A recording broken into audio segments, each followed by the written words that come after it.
Broadcast is Hey. live. Hello, everyone. Welcome to another fantastic edition of RJ's Lives. As you can see, we have John from Thrifty Kniffy and Stephen from Patty's Potato Peelers. In our chat room, we got Jersey Knife Guy, El Phoenix 1. We're waiting for other people to join in. Hopefully more will come. But here we are. Welcome to the show, guys. Pleasure to be here. A real pleasure. Yeah, I enjoyed last week so much. Oh, Good to have that in again. Love having you on. Love having you on. Well, I'm wearing my my Smoky Mountain Knife Works hat that I got for a gift from my daughter. And, hey, North Star. See, he's in the chat. Glad to see you're here. Yeah, and then El Phoenix, out of the kindness of his heart, you're going to join the hat crowd there. I'm going to join. I feel left out now. Well, he sent me a gift of some really nice knives that I wasn't expecting. He said, "Can I send you something for Christmas?" And I was like, "Sure." He sent me a really nice package. He sent me this this wonderful Wenger Swiss Army knife. I'm not sure which one it is. I haven't researched it yet. But it has the nice little pocket chain clip, and he had a nice little lanyard that he put on there. So I got to research that one. He sent me a Uncle Henry canoe, which I didn't have one of those. This is in very the nice. Stagmon, and I like that one. And I think the most interesting to me is this little Kershaw. It's a K61. And I think you'd like this one, Patty. This is a slip joint. So you have a single blade, but then on the other side, since it's two bladed, you have a cap lifter screwdriver little combination tool. And on the one side, it has a nail file on it. So kind of an interesting little slip joint. I hadn't seen one of those before, and I'll have to neither have I. No. Yeah, so we'll have to figure those out and see what's going on. Hey, Tom from Knife Delights is in the chat. He couldn't be with us today. He's on the chat because he's on the road. He's visiting relatives out of state for Christmas. So I guess they're Let's be honest, he was the weakest link last week.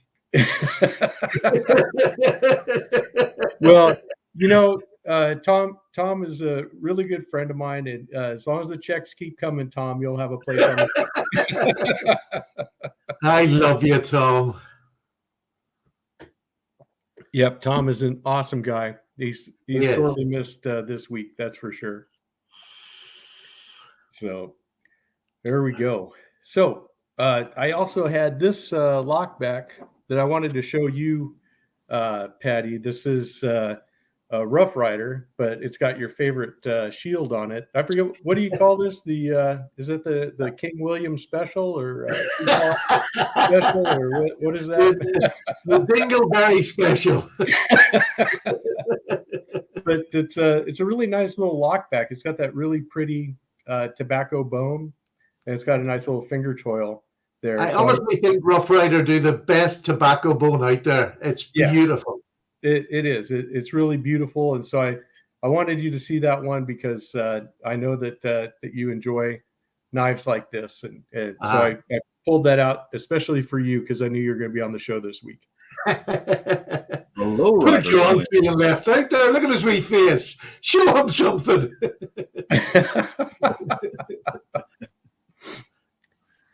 You want to see something? So this is a Wenger Commander, El Phoenix. Okay. So thank you for that. Be careful. Illuminati Ninja is here. Member of the regiment. CK is here. Nice. The Kirby Creek outfit. Yep. So everybody's coming on in. So let's see. What do you got? Anything you want to show, Stephen, or you, John? Yeah. I've got one exciting thing to me. I started doing a Saturday subscriber questions. Yes. One of the questions was somebody who'd obviously just joined the knife community, and he wanted to know places to buy knives in the UK because it's just not advertised well at all. Nobody advertises knives as such. But somebody else came in and gave an answer to a company who I'd never used and never heard of. And I went to them to just check out, he asked me to check it out. So I bought a couple of knives, but I was so happy. They do Joker knives. Oh, nice. Oh, And that's the first time where they've done Joker knives in the UK. So I bought myself just a wee cheap one, £20. But it's a beautiful little knife in olive wood. Oh, yes. That's very just a little slip joint, but it's got that lovely shaped handle, really lovely little knife. Yes. And for £20, the fit and finish on the spine is absolutely great. It's a wee bit off center. I think it touches the sides at the tip, but for £20, I'm not going to worry about that. But it looks a lovely knife. So that pleased me this week now, just to find out. Yeah, that's very nice. I have yet to get a Joker knife, but I've seen them on everybody else's channel, and I'm jealous. Because William has a whole stack of them, and some of them are beautiful looking knives. They are. Jersey Knife Guy, he has. Did you hold one up there, John? I'm sorry, go ahead. I mute myself so I didn't make a bunch of noise with the wrapper here, but yeah, the oh, that's the bone. That's lovely. Yeah, I think the bullhorn. It's a really nice horn. Nice figuration. What's it like on the other side? It's a little more plain on that side. Yeah, well, you usually do get that. There's very few you'll get it on both sides, but there's actually figuration on that. It's all right. That's nice. Yep. Beautiful. Yeah. Oh, love that clip point. Would you call that a clip or a drop? That's a clip. Yeah. Here, let me bring it up larger. Pete was saying he wanted to know which Joker you have, Patty. Which one that you got there? It is the number NO74, NO-74, Pete. It is the. I'll have to see what's on it. I only got it yesterday, and I haven't had much of a chance of looking at it. What do they call it? Joker. There's no name on it, so it must be the. What does it say here? Oh gosh, HEC. What is that? HECHO a mano. Hecno o mano. Oh, that's made by hand in Spanish. Oh, that's a stupid name for a knife. Huh? Manual. It's okay. Just hold up the box. Ah, dear, that's me told. There you go. Actually, the name on it is usually on the blade, Patty. Yeah, it normally is, but there's nothing on this. Here, maybe there is. I need my other glasses. That's what's wrong. I can't see. I know. I'm having that problem myself. No, it just says carbono, which I take it means carbon. Yeah.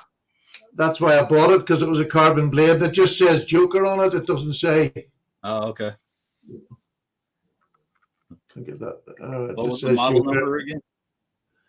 Echo in mono. Number _74.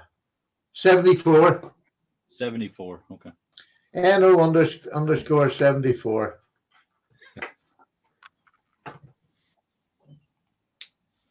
Yeah, they make great knives. Their fixed blades are probably what they do best, but yeah, I would love to get I'd love to get one of their bird and trite knives if they do them. Yes, yeah, me too. I've become a big fan of bird and trout knives. Me too. They're very handy. It's not an easy knife. I haven't found it easy to get them, but I keep looking because I don't actually want the expensive ones. I just would rather have the budget ones. Yeah. Because they're just to look at more than anything else, to be honest with you. Right. Although I do use a wee Rough Rider one that I love. I use it all the time. Yes, I do. I like the little Rough Rider one. Let's see. Did John get anything new? I thought we just kind of filled some questions today. Oh, okay. Whatever you got. I mean, I can show knives, but it helps when people are wanting to see something.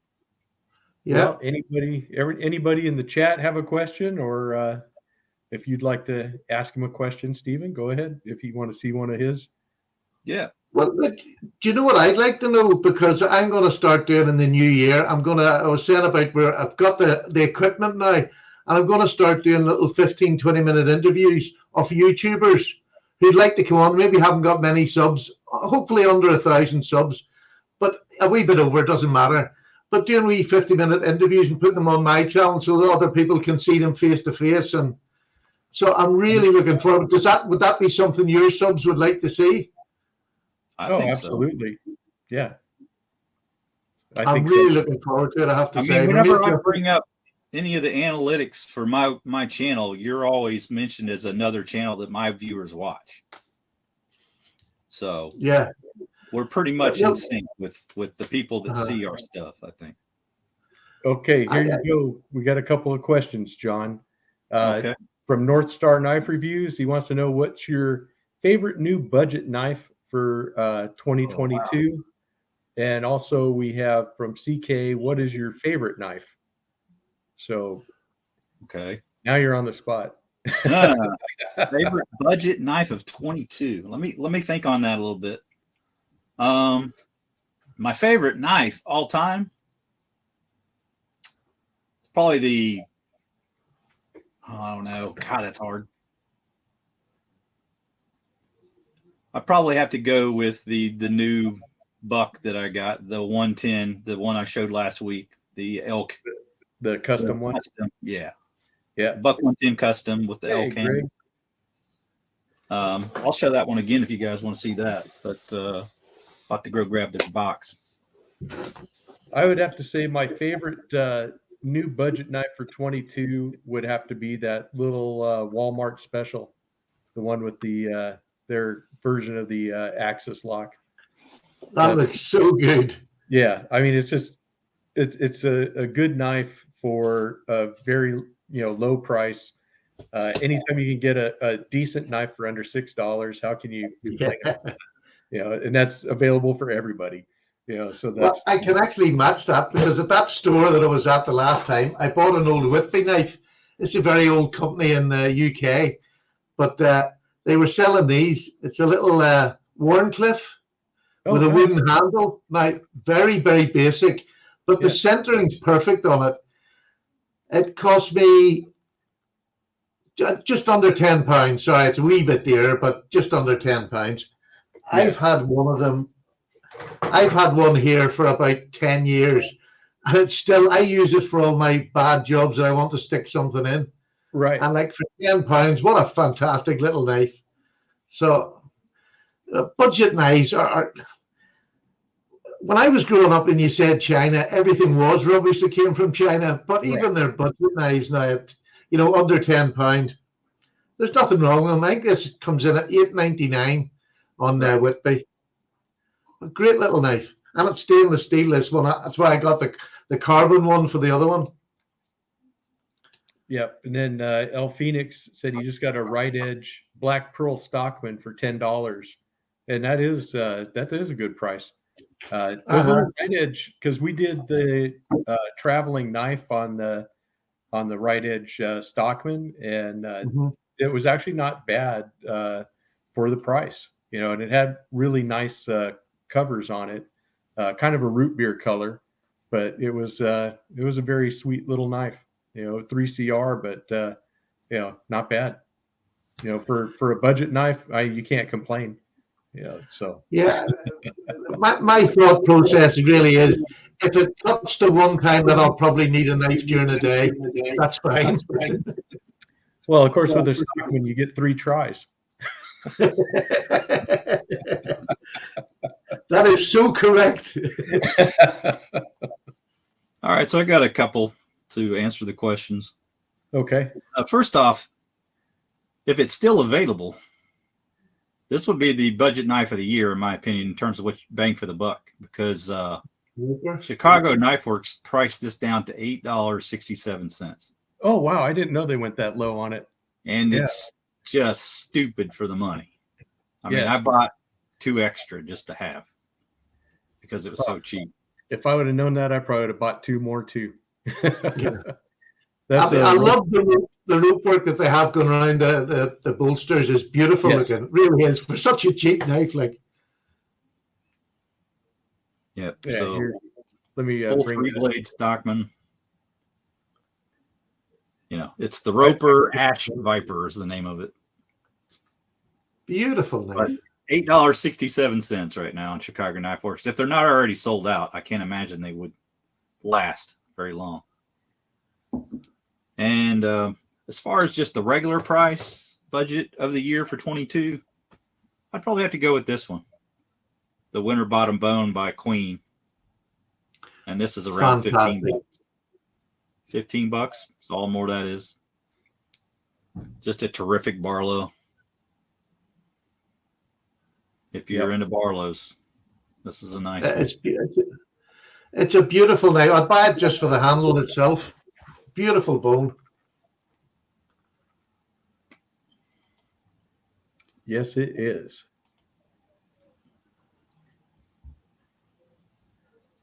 That's a And- solid little knife. Oh, you had another One one? more thing, RJ, sorry. Oh, no, quite all right. I had the pulled out the Buck 110. Now this is no budget knife. This is like over $200 custom from Buck Wow. with the handles and the brass bolsters and added pins. And then I got the option for the drop point blade, and that's All right. S30V. So nice That is custom build from Buck. beautiful. Yep. Really beautiful. Warthog just got one as well with the S30V on it and the white bone, I think, or the white stag. Elk Stag. Yeah. Yeah, beautiful. And North Star says his choice for budget is the Ontario Camp Plus line, especially the folding bread knife. Yeah, I've seen those, and those are all under $10. I think they have 3 different versions of that knife. Yeah. And, I'll have to check that out. I'm not familiar with that. Yeah. they're made basically like he said. They have the bread knife. They have another one that's I think a spear point, and I think the other one is a clip. But that's what they were made for, is for camp use kitchen knives. Yeah. But they're not that expensive. Yes, Pete, that's on the Buck site for the one that John did. You can go there. They have a link. Yeah, on their website. custom shop. It'll just say custom shop, and go there, and then you basically just select between what handles you want, if you want pins or not, if you want nickel silver bolsters or brass bolsters. It gives you all that option. What blade you want, what blade steel you want. But that's not going to be the last. That's not going to be the last buck I get from the custom shop. They got some really cool stuff in there. Yeah, they do. Okay, so North Star clarified that on the Ontario camp knives, there's a bread knife, a Santoku, and a chef. Okay, And I think they're all folders. I'll have to check those out. Yeah. Right. That was my budget knife of the year. Okay. And that's the Ganzo. Oh yeah. This is the Ganzo FB 272 small. So it's the same size as the Rat 2, which it takes off. Right. But the action on this knife is just out of this world. Beautiful action. And it's 440C, which I like better than the Oz 8 that comes in just a basic one. This was, these are about £10, £11. Yeah, that's really good But price. Definitely a lovely small Aren't they knife with a usually G10 Why handle. is that one like half what the others are? Usually they're like 18 to 20, aren't they? The Gonzos. Well, I was saying that over here in the UK, this is 18. Oh, But I yeah. always think, really, all the time in America, most of your knives are nearly half the price of what we have to pay for them here. Okay. So I'd said 10, but over here it's actually £18, which would be $25 or something, 23, 24. So Yeah. Okay. And So here We about the always, same. I went and grabbed that the Walmart special. It doesn't even have a name. It's just called a 7-inch folding knife. Ozark Trail is the manufacturer, and you can get them to where they just come out just a really nice, good budget blade. You know, they're not not that expensive, and you know they work really good. You know, Good so, luck. what an amazing gift knife. oh yeah, Because they sold out everywhere. They just yes. sold out. Yeah. Once YouTube got a hold of this, Yeah. you know, knife, then yeah, they got really hard to find. It's always the way. And Pete says he has his close by. And it was Yeah. hard for Pete to find him. I remember Pete, I think North Star or JO Ventures, one of those guys sent him those knives because he couldn't find them at his local store either. You know, so yeah, it was. Well, I'll tell you my little story about it. Is I went on a trip for something else, and I was like, okay, I'm gonna make a run through that department. Saw the stand. They had probably more than 100 of them. I mean, it was a big stand, and they're just stacks and stacks of them below, behind each other. Right. And so I just grabbed one, didn't think anything of it, went and checked out, and then everybody started talking about the knife a little more, and I was like, well, maybe I should go pick up a couple more for friends, or maybe for giveaways or something. No, there's none left in my area. I can't find them anywhere. Yeah. So if you're interested in that knife, don't wait to try to find it if you're in. Yes, that's for sure. And then North Star Knife Reviews wants to know if anyone's giving a knife or two for Christmas. And the answer for that is yes, I am. My grandson is very much into knives and stuff like that. So I have a Christmas present for him. I won't say what it is, just in case he watches this. I got my wee grandson a fixed blade Mora with the guard on it earlier on this year, and he just loves it. Absolutely loves it. Oh, there you go. Zen is here, and Rhino. Two good guys are here. So yeah. Would you like an exclusive for your channel? Sure. Yeah. Well, tell all your subscribers on the 23rd of December, head over to Paddy's channel, probably in the evening here, and there's going to be a Jack Wolf knife given away for someday. They'll get it in the new year. The postal system here is absolutely messed up at the minute. They're on strike every other day. So right. I'm going to put it up on the 23rd. All you have to be is just be a subscriber, and it'll be a Jack Wolf knife. The details I'll give out on the 23rd, but it's a beautiful Jack Wolf knife given away. All the trimmings. Is there any other kind of Jack Wolf knife besides the beautiful ones? There just isn't. It's the worst knife I've ever had to review because I could never find a bloody fault with them. Embarrassed to pull it out, right? It is. It's got to the stage now where, what do you say? It's so good every time, which is exactly what you want on a knife, but it seems to inflame people. Yeah. Yeah. Well, because you're getting them for free and they aren't, Patty. That's the problem. Yeah, I get them for free, and I am happy as a lot. I should be whatsoever. You're a lucky dog. That's right. That's right. It's amazing. Yes. There's nothing wrong with that at all. People get upset when, they don't get things you get. That's just it's taken me 6 years to get this sort of knife for free, and it's cost me a blooming fortune. You've earned it. Yeah. Oh, I have no worries. I've earned it by far. Yeah. No, I have to say, I'm really pleased with it. I'm so glad to be able to give something like that away because it's lovely to get them for nothing. But if you're not going to share it, you're not going to enjoy it. Yeah, for sure. I gave my friend Justin one, and he was like a schoolboy. I mean, Justin's in his 50s, and he was like somebody had just given the word. And that's the pleasure you get, not getting given the knife for free. Give it away. It'll be all right. Do you have any kind of an accounting for the channel, Patty? Any kind of what? Any kind of an accounting for the channel, like how much you've spent. Oh, heavens no, I wouldn't even think of counting up. I don't even count up what I spent last month. I just know. The one thing I will say is I am sensible. I never get into debt to buy a knife, no matter how much I need it. Right. But the only time I'll ever borrow money is off Sally, my wife, and I'll say, look, can you lend me 30 odd? I need that to get this knife. And she say, well, just take it out of the bank. I says, no, if I take it out of the bank, I might not put it back in. If I borrow it off you, you'll kill me to get it back. Right. That makes sense. But no, I don't get into debt for a knife. It's not worth it.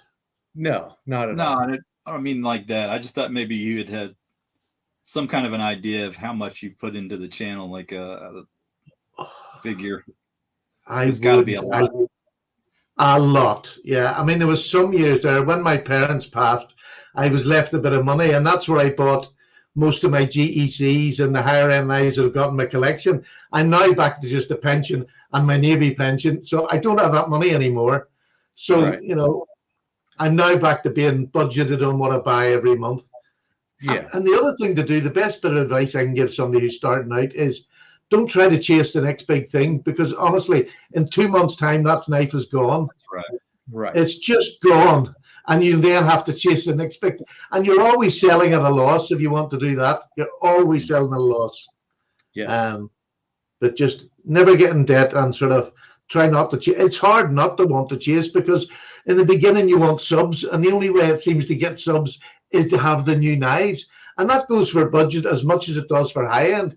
If your subs are budget subs, they want the newest budget knife. They want you to, have that. So it is I find it, it hasn't been an easy walk all the way through. I've thoroughly enjoyed it, don't get me wrong, but you have to be careful where money goes, because it can just disappear very quickly Oh, into absolutely. a hole that there's no coming back from.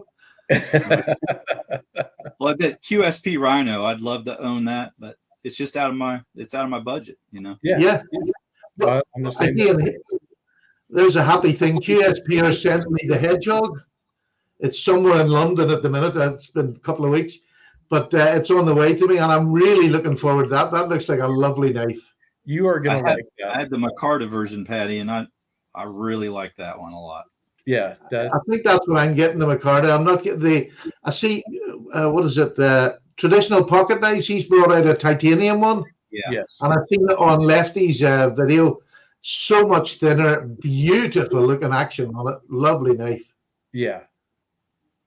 Yeah, those are really good knives. I'm waiting for them to actually come out with more slip joint models. I think the Hedgehog was them just dipping their toe in the water, but I think once they see how well those sell, then they're going to come out with maybe a different pattern. Yeah. Have you seen Lefty's new slip joint? I did not. No. Well, they designed the new slip joint, but they've given it to what's the name of that? It's a company. They'll buy some of these knives and sell them on their site, and they're exclusives. Just that I can't think of the name. It's gone out of my head completely. But Lefty's one is beautiful. Now it's about £225, but Yeah. beautiful slip joint. But my grill, not a grill. I don't really. Sorry, go ahead, John. I was just saying, Jersey was saying that he has a knife on the way. I was going to ask him what knife. I didn't catch which one he meant. I think he meant the jigged titanium Hedgehog was what we were talking about when he started showing those. You'll love it. You'll love it. It's beautiful looking. But I think the one I would love to get out of all the one, I just can't afford it. Much like yourself, John. I love the Bear, the BAXER. Oh, yeah. From it's that American company that done the pens. They made pens and now they're making slip joints. Right. Well, it's not only slip joints. Yeah, I forget the name. Tactile knife. Tactile turn knives. Here, let me look it up real quick. The Bear is a beautiful looking knife. Slip joint, very, very thin. There's a tactile knife company actually close to where I live that's making knives. I don't think it's maybe the same company you're talking about, but they make higher end folders. Yeah. And Oh yeah, it's Tactile Knife Company. Yeah. Is that the one out of Texas, or is that a different one? I think it must be. Let me see if it. Let me go to their website real quick. Yeah, they're selling it for $199 on their website. Yeah, a Texas Machine Yeah. Shop Okay. that Yeah, perfected quality pens and started making knives. pins. Yeah. Oh, I thought you said pans, Patty. I'm like, what? Pans? Pins. Pins. Okay. That makes more sense. Yeah, well, first you build the pants, and then you build what goes in them. But it's a knife I would love to get next year at some time. Yeah, That it's a makes really neat looking knife. Yeah, very elegant styling to the very slim, very Very slim. much. Yeah, yeah, very much a gentleman's knife. That's for sure. And again, it's another, I keep saying, like they're foreign knives. And although a lot of my collection are all, I've got a lot of Chinese knives in my collection. If I can buy, one of our own countries, if you like Spain, Germany, America, I try to do that first. But the truth is that sometimes the ones from America and even the UK, the higher end ones, they're so dear. I'm not going to invest that much in a lot of the knives. You know what I mean? So, Right. but it's nice when American companies come out and they do slip joints that I love, but they're bringing them right up to date. Yes. Yep. It's all about the money. That's for sure. Yeah. You can get what you can get, and you wish for the rest. It's funny, we were talking about favorite knives. I always show this one. The Hinder was my knife of the year. It'll be every year because it was the one I got in honor of my dad. Right. But in reality, the one that I like the most this year was this one, the Cherbakov, the Russian company. Oh, yeah. Let me bring you up large screen here. This is a locking knife, a liner lock. It's very plain. It's titanium's bronze titanium, but Nice. the most beautiful feeling blade. That sounds silly, it's metal, but it's got that silk feeling to it. But a beautiful knife, very, very simple, beautiful pocket clip, which works perfectly. Yes. Just an absolutely stunning knife. And I got this year in a trade. Now, obviously, I had to trade off things that were equal to the value of this, but I got it at a really good price. It was just over £200, but it's a stunning knife, M390 titanium, beautiful. Very good. So Mimo's in the house, and Prop Blast is here too. So just want to say hello to those guys. Go ahead, Stephen. I'm sorry. You good? Okay.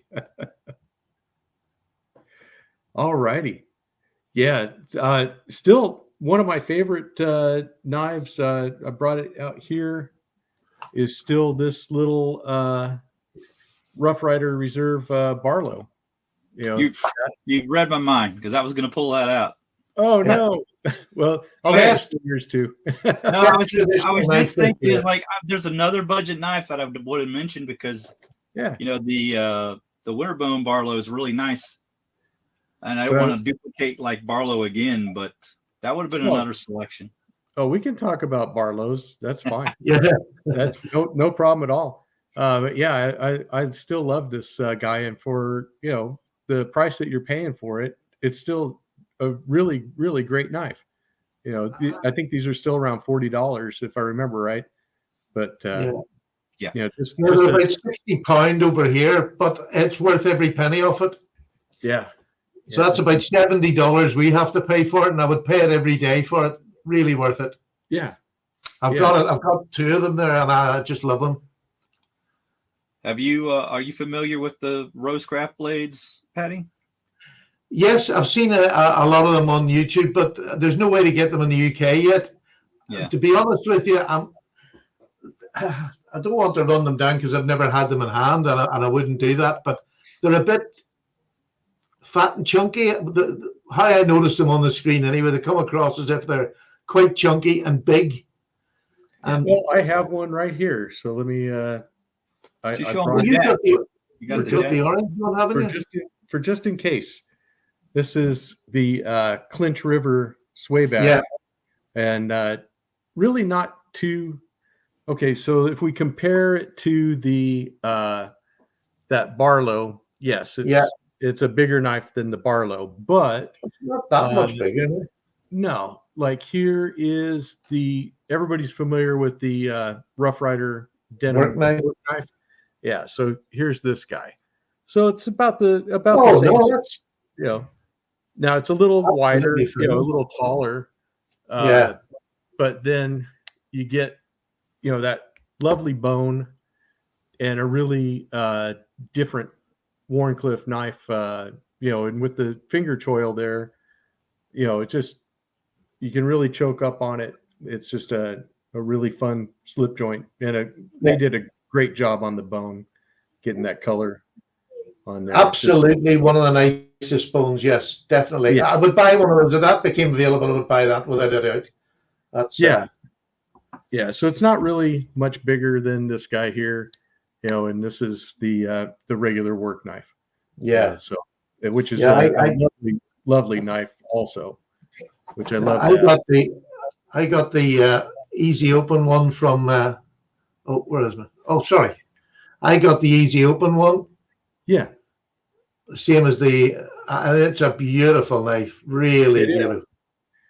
Yeah. So when you look at the other one, it's really right about that same size. Yeah, no, that's absolutely fine. But I think probably I'm talking more about, they do a lot of locking knives, I see, as well, but they seem very sort of wide or fat and very long, sort of 8 inches plus.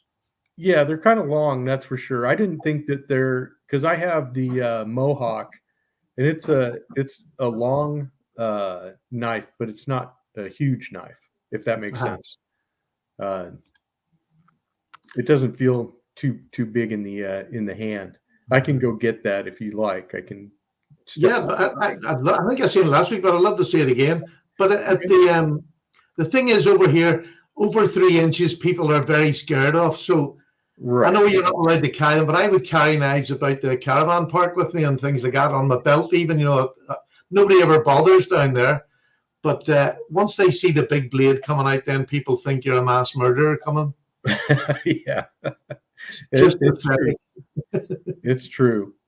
Okay, so I'm going to step aside. John's grabbing something, so I'll let you take over the show, Patty. Go ahead and keep him interested while I grab that Mohawk. My beautiful wife's just brought me in a nice cup of tea. Say hello to everybody. Hello to everybody. Thank you, sir. Okay, love. Thank you. I think I've been left here. Right. Okay. What am I going to talk about? I'm going to talk about another knife I found this week. And when I was doing my budget knives, I actually brought Ganzos back into it because they're now selling them freely in America, and in the UK, you can pick your Ganzos up, whereas before, the only place we could get them was China. So I found this on top of a wardrobe. We're getting the Christmas decorations out, and I found this pink, the little, what's the number on this? The 759M, the little, it's a copy of the Delica. Oh, yeah. But in 440C, a beautiful knife. I have the blue one. This was one of my grandsons when he was younger, a young teenager. He had bought it, sitting on top of the wardrobe until we went to get the decorations. But it's still a beautiful knife. I mean, I would have this as budget knife of the year every year because this was the first knife I had on my channel. So if you haven't tried that wee knife, it is just an ideal starter knife for anybody. And again, you can get pink for a lady or a young girl. Yeah, that's a good one. So here I have the Mohawk, and this is one of Rosecraft's blades. This is the D2 and the micarta. It's all grayed out and acid washed. It's a flipper, so I don't think you guys can have it. But it's got that harpoon shaped blade, which you can see there. But in hand, I still have lots, coming out kind of 4-finger grip, But yeah, you can get your thumb way up there, or if you want to hold it back. Now, do I think it's a huge knife? Here is that Rough Rider again, the work knife. Since you have one of those, so you can kind of see the difference. So it is bolster to bolster. You see, you have a lot more handle. Yeah. On it, But but the actual blade looks about the same cutting edge, does it, or is it? yeah, it's about the same cutting edge as the Rough Rider. So it's not really a much Lovely looking white card. Yeah, it's just a much bigger handle. Handle, yeah. Oh, But don't get me wrong. We can actually own flick knives, or not a flick knife, a flipper knife. We can own them and have them in the house, but you can't take them out. Right. Yeah, that's the same So kind of. I do have a small selection of flipper knives. Although I'd be more of a thumb stud person than I would be a flipper. That's not assisted. It's just has a flipper on it. So Yeah. I didn't know if you got if your law was Yep, not allowed assisted versus assisted or anything. Not allowed assisted at all. Yeah. So they're definitely. But it's funny. If it's your country, you adapt to it. You know what I mean? It doesn't mean I don't need anything bigger than a 2-inch blade for most of my tasks. So it doesn't matter. Yeah, this knife right here, this will get me through my day. Absolutely perfect. And I still love it just as much. Exactly. I started last year collecting the old American brands like the Shreds and things like that. And I've sort of been led towards. It's funny how your knife world changes. I was never a Stockman lover until I started to collect knives, and now it's one of my favorite. Where have they all gone? What have I done on them? I don't know what I've done on them. I'm not the bro here. There they are. So I've gathered up quite a few lovely little Stockmans and old American brands. Starting with the old case Stockman, the medium Stockman, which I think is the perfect size of a Stockman. Absolutely. And then I've got the old timer. Yeah. This is one of the American made ones. Right. The 34. 34. Yeah. And then the Remington. Oh, yeah. That's a nice one, too. That's a little jackknife, isn't it? Or is that a Stockman? Sorry, that's a jackknife, that one. Yeah. The Buck Stockman, that's the American made one. Oh, yeah. And the last one of the lot, this is Parker Frost. Oh, yeah. And this is a Muskrat. A beautiful Muskrat. Yeah, I love a Muskrat.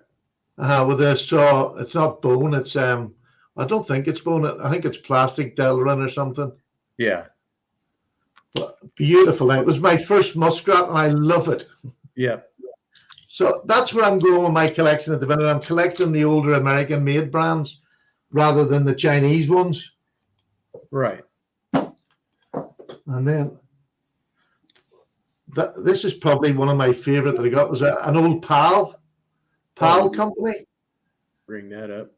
Really lovely. Really lovely. But this is nice. There's a fair edge. It's a Stockman now, but I just love the blade on it. I don't know whether I'm getting that or not. It's a beautifully shaped clip point. I'm not doing this justice. Love it. And this has been well used, but there's still plenty of life in it. Yeah, and Gary, the last ranger, he's here. So thanks, Gary. Hello, Gary. Zen Ali says he loves having a clip and a sheep foot on the same knife. The spay is like a bonus beater blade. I love a spay blade. Yeah, and G-Ball Vision just released his top 10 budget knives of the year video, and that'll be out today. So that's good. So we got a whole lot of good stuff going on, that's for sure.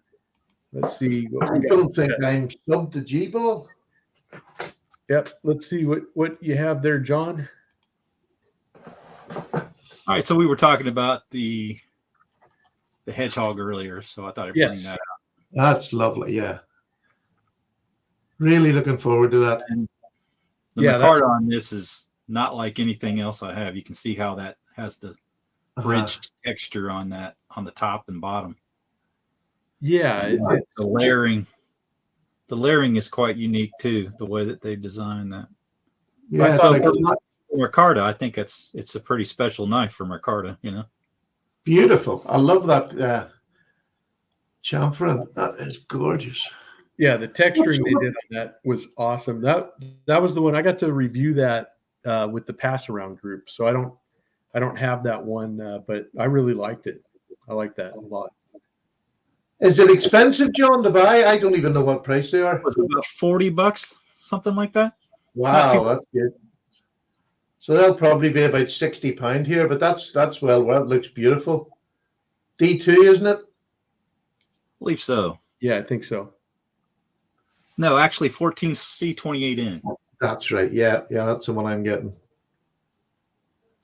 Beautiful. It's kind of like a combination cleaver, not Warncliffe, sorry, sheep's foot. Yeah. It's kind of a modified sheep's foot, I guess you'd call it. Pretty unique blade.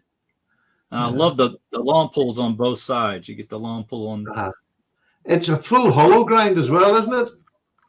It's a hollow grind. Yeah, right full up to the top. So pinching it would be easy anyway. Yeah, it's real easy to grab. Let's see if I can get the texture of that a little bit. It's just gorgeous. That some of the nicest micarta I think I've ever seen.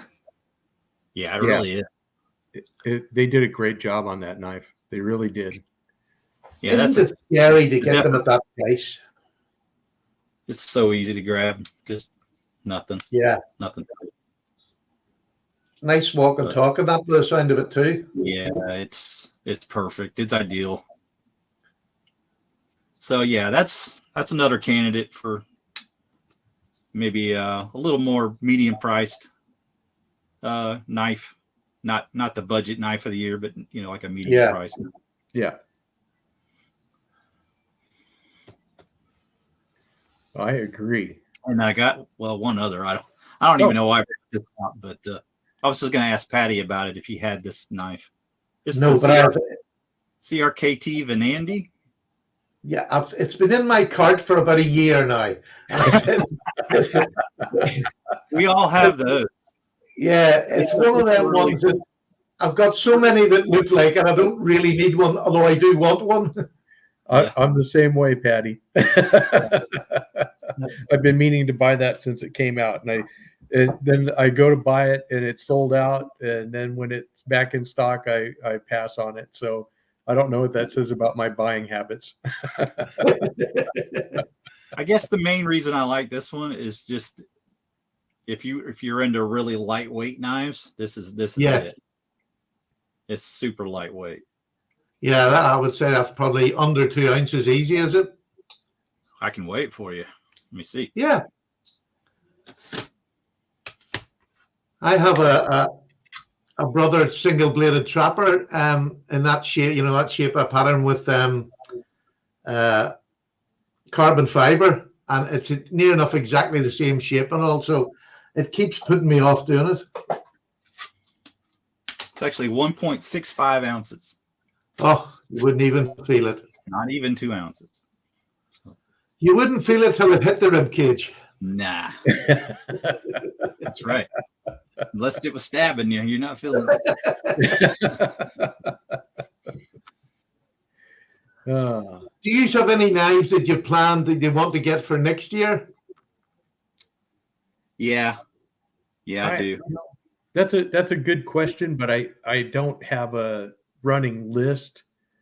As far as like something I definitely say, I want to get something, because of course next year's knives haven't even been released yet, so I'm sure that there'll be something that'll catch my eye. Right. Well, there's plenty of knives that I don't have that I want to get. I want to get a Buck 119. That's a that's on my list. I want to get a boot knife of some kind. I want more case knives. I have too few case knives, so I guess that would be for me too. Is that this next year I would like to get some more case knives. I'd like to get some more Buck knives. I'd like to get a 119. I do like the 120 also. Yeah, me too.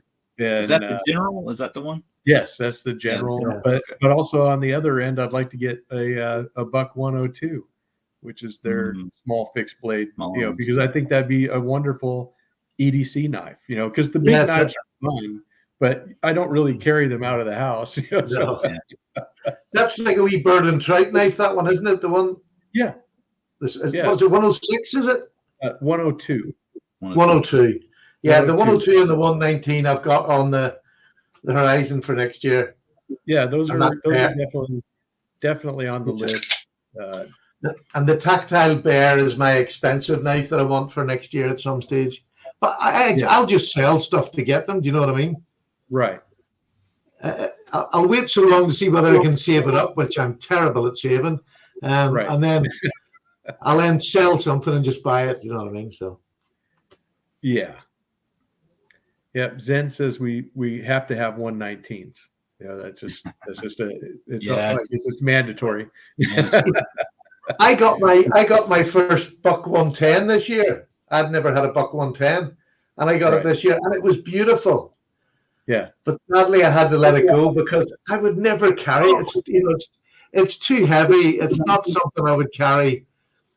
Yeah. Yeah. It was a beautiful knife, and the clip on it is stunning, which is why I want the fixed blade. The clip on it is one of the nicest, but I just wouldn't have carried that knife. Right. So if I want a big knife that that's going to, I've got the Cold Steel American Lawman. It's my work knife. Do you know what I mean? It's just a beautiful big work knife, and it's so thin. It's so thin. A beautiful knife, and it's got S35 BN. Do you know what I mean? Not that matters, but it's just a nice big work knife. Hey, CB's in the chat. Oh, nice. What's going on, CB? No, I'm finished yet. I'm finished yet. Yep. I'm just slow on the take up there. You know. Oh, I forget that I see. It's like I watch the show, but I'm the producer at the same time. But sometimes I get distracted by what you guys are showing, and I'm like, oh yeah, I have to make their screen big. You know. I cannot do that job. And thankfully, my mate Justin is going to be doing the lives with me next year, so he's going to do the reading, and I'll just do the blethering. Yeah, with the guest. That's it. Let's see. Oh, CB got done with some midterm exams. Well, good. I hope that went well for you. You know, hopefully you passed those with flying colors, and that's good. I would guess that's for your SDI courses that you've been taking. That's the Sonoran Desert Institute that teaches gunsmithing and stuff like that. Oh, fantastic! Yeah, so it's a pretty interesting, course of study. A pretty interesting field, that's for sure. Yeah. Yes, if I could go back in time and had the same sort of mentality with knives that I have now, it would have been an avenue I would have jumped at getting into. Right. But I left school with that little exams. I didn't have a choice of where I was going to work. Well, I'll show that case knife that I just showed on Friday, and just that lovely blue bone. Beautiful. This is that Freemasonry, commemorative knife. But I just can't believe how well they did the dye job on the bone. It's just so beautiful. It's funny. I have about 12 case knives, and mine are all perfect. Yeah. Everybody complains an awful lot, and you can get some bad ones, but yeah, because if you look at this one, there's no gapping on the back springs. The blades are centered. I don't know if this will show it, but I did show it on the screen. But the blades are centered, and it's just a really awesome knife. Yeah, they do a lovely range of colored bone, and it's just gorgeous. Well, Let's see. I think that was it. CB wants a matching buck 102 and 119. That's pretty cool. and he's been a member of the Blue Lodge since 2006. No, Zen, I am not a Freemason. So that was what was funny is I got this as a gift. My brother-in-law gave it to me, and he said, "Do you know anything about the Masons?" And I said, "No, not really, except that everything there's a secret." And he goes, "Well, here you go." So I don't know much about them at all, as far as their lodges, their traditions, and all that other stuff. That's but the knife is really nice that Case made. That's for sure. Beautiful. And the box did have like their mission statement and stuff like that. I did show that on the video. And Pete wants to get that buck that you have, John, that 110 with the elk covers. And yeah, Pete, I think we all want that one. Warthog has one too, and I really like that. Mm-hmm. And CB says that the Masons are a great group of men. So there you go. And Tom Weingart wants to know if G-Ball's behaving with all those sezzles. Well, be careful with that too. We were talking about budgets earlier. So let's see. Anybody have something that they want to show off? We got any other questions or any other questions for us? Or I was going to ask Patty where he sells his knife, what marketplace he uses. There really is only one now at the minute. Well, not one. I've got my GEC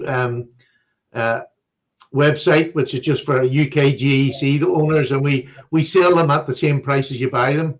Okay. There's no markup on them, which is great. Right. They're a really lovely bunch of fellas, I'll have to say. Well, you might have £10 on or £20 to a fancy one, but that's as far as you would go because nobody will buy them on the site if you're going to mark them up. So it's great. Right. And there's another UK buy, sell, and trade group that's well established, and it's got a really good rating for trust. When you go on it, because a lot of people just constantly buy and sell off it. So I use it for buying and selling. Or I have a couple of friends who collect as well, and I'll put a wee bundle together for them. They will maybe get 6 or 7 knives for sort of £80-90 or something like that. They're saving a fortune, but it's also money that I can put back into the channel. So right, yeah. Because in the beginning, I don't have them anymore now. I got so many free knives from China. It was unbelievable. They were coming every week in bundles, and that gets a bit tiring, to be honest with you. Yeah, I have to say. But it was great for the channel. I didn't have that much spare cash when I started around. Well, yeah. When I first started, spending £30 for a pocket knife was absolutely more than I ever thought I would spend. And that is genuinely true. I never thought. And then it goes to 50, then it goes to 75, then it goes down, and it just creeps up over the years. Now I would pay anything if I've got the money. I'd buy anything if I like it. Right. Thankfully, I don't have that much. Yeah, if you like it. 300 now. I've set myself a cutoff of 300, and that will definitely be the maximum. Yeah. But really, when you look at it at $300 for your top end, that's probably 98% of all the knives are, under that mark. So yeah. Oh, definitely. Yeah. Medium price knives is what I buy the most of, like the GECs and I still buy Rough Riders to this day because I love them. Their bone is some of the best bone out there. Yeah. For just a knife to give to somebody or to show on the channel. They're absolutely CB Tactical, he paid $425 for a Hinderer. But yeah, Hinderers are definitely top end. I know that yours was pretty expensive. 300 mine was when I bought it. 300. Yeah. That's the Slippy Hinderer, which I still think is one of the best buys. If you've ever got 300 going spare and you want a slip joint, it's hard to beat. Yeah, he said it was a bucket list knife, and Stevens was also. It was a bucket list knife for him for sure, because I saw that video. Yeah. So everybody has their things that they save up for, and that they're bucket list knives.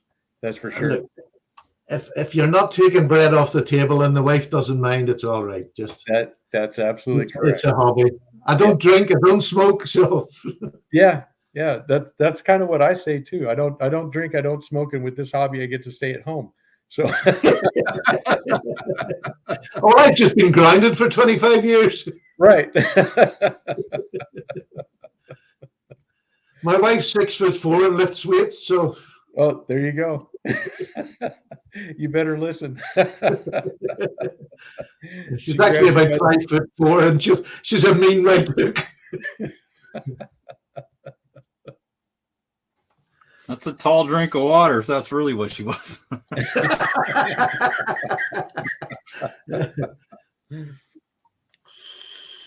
let's see. CB Tactical had a question about the knife laws over there where you are, Stephen. He said, "Are you able to have a lock blade knife over there?" I think you can own them, but you can't take them out of the house. Is that right? That's correct. The only thing you can take out of the knife is under 3 inches and non-locking.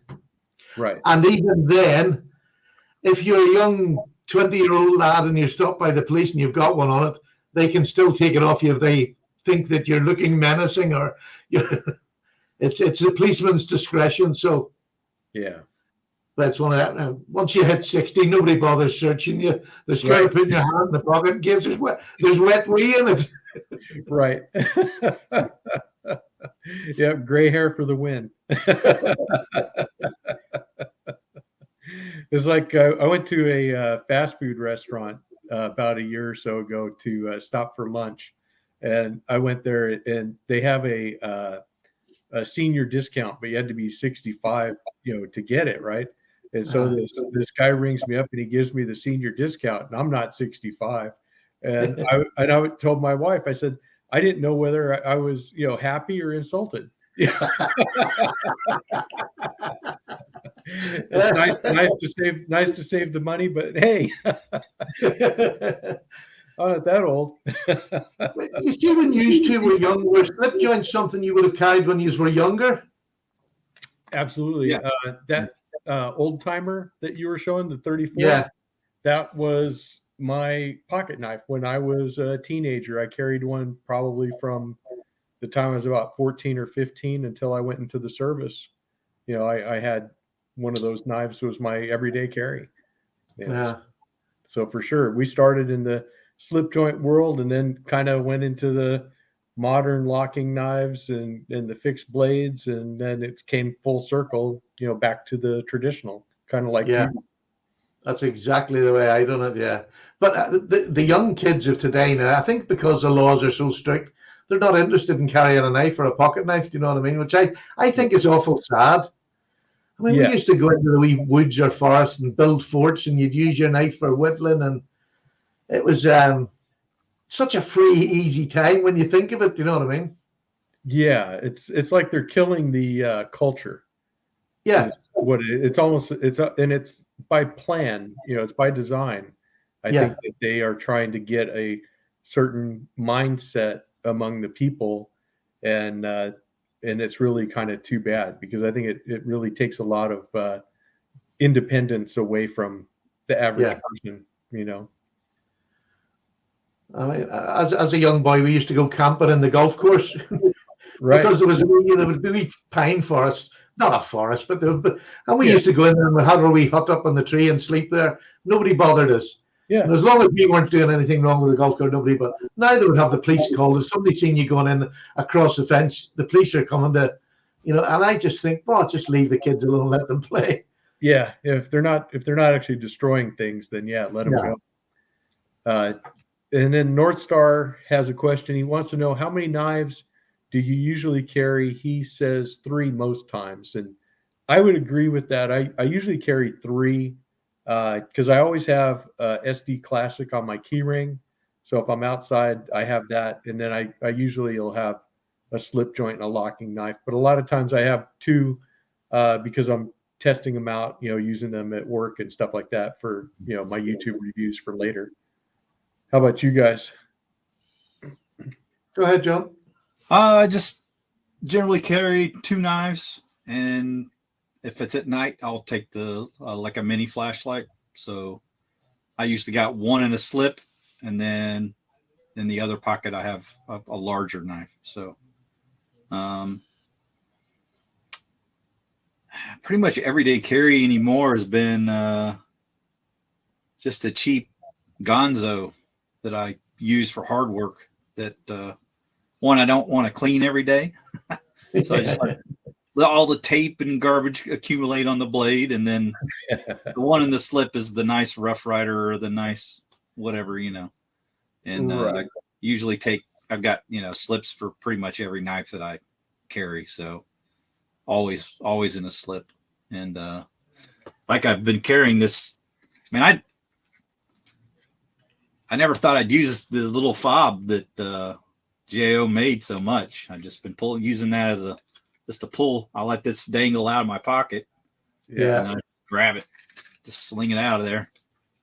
And but the small slip from Rough Rider I use a lot I use this a lot because almost all the smaller old timers fit in this. So whether it's the little Mighty Might or the any of the smaller old timers that there's so many of, I always use that. But it's generally just a slip knife and then a larger Ganzo and then a flashlight if I'm going out at night. Yep. I'd be very similar. I love slips as well. And the reason I think I like slips is because it stops a knife falling over so much in your pocket. It tends to sit up sort of straight when I have it in a slip. But I'll carry one good knife. Like at home, I'll always have a knife in a slip, which is usually a good one at home because I can, and I can just sit and play with it when I'm up in the chair. But Right. I'll always have another wee slip that I put a small flashlight and a pen in. Yeah. Just a wee small pen, and I carry that every day. Them two is every day. But then I would use my little case knives or not my Ganzo, my Rough Riders, or if I'm carrying if I think I might need a knife that's going to do it, I'll always throw one of them in my pocket. But I don't slip them, strangely enough. The older knives, especially the older ones that I'm starting to buy now, I like them just in the bottom of my pocket, so I can pull them out and just put them back again. But the slip just protects, I'd normally have one of these in it, the Jack Wolf knives, or my GEC. Yeah, I think So, the thing yeah. about the leather, it just kind of gives me the warm fuzzies to have this. Yeah. It's just, and I have some nicer slips too that are more of a suede style, and those in particular, when you pull them out, you can have a nice piece of leather in your hand. It's just, I don't know. There's just something about the feel and the warm, like I said, just the warm fuzzies you get with having that. I really enjoy that. Let's see what you got in your case there, Patty. This is just some of my slips. Yeah, I have lots of. I have box fulls of slips. No matter where I would put my hand in this office, like there's another pile sitting over here. I just use slips. I'm much the same as you. It makes me. It's like a comfort blanket just taking it with you. Yeah. Put my hand in. I know that's all right there. That's nice. Yeah. Oh, okay. Well. Yeah, and I'll often walk around and like just kind of put my hand in my pocket and be like, it's there, and it's secure. And Lately, I've been going, especially if I'm putting like change in my pocket, I don't have to worry about that. Right. And no scratches, no messing it up. Yeah, lately I've been going back to belt sheath carry, because I have one of the little case trapper sheaths. So anything that is for like the 4 1/8, size frame, put those in there. And then the old timer, especially the Mountain Beaver Junior sheath that it has, that'll carry most of the slip joints too. But for me, it's just kind of a nice way to carry. I've kind of gone back to carrying on my belt. It just kind of helps even out everything I carry through the day, and it protects the knives, and it's a style choice too. It's a fashion choice. Your chiropractor will thank you because you're evening the weight of your hips out, right? Exactly. Does this knife make me look fat?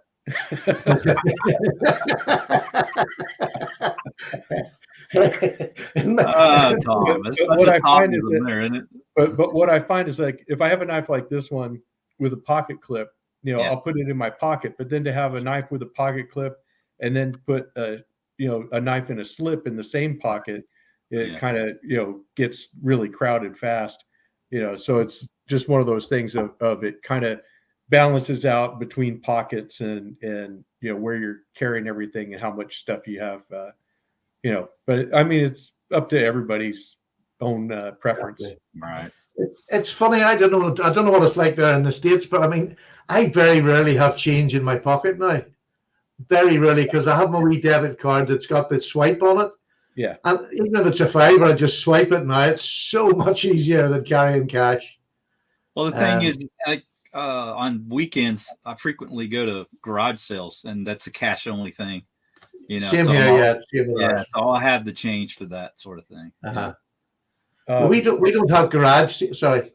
Oh no, I was just gonna say Zen says he likes the magnetic slips, but no one else really seems to. I like the magnetic slips. I kind of like those in a way. I think they're really handy going back to slips. But I'm with you. I just carry plastic. I very rarely carry any change paper money. I can remember when that first came out saying, "Oh no, I like to have my cash on me." I think I lasted about a year with that sort of mentality, and then I thought, "No, get me one of them." Yeah,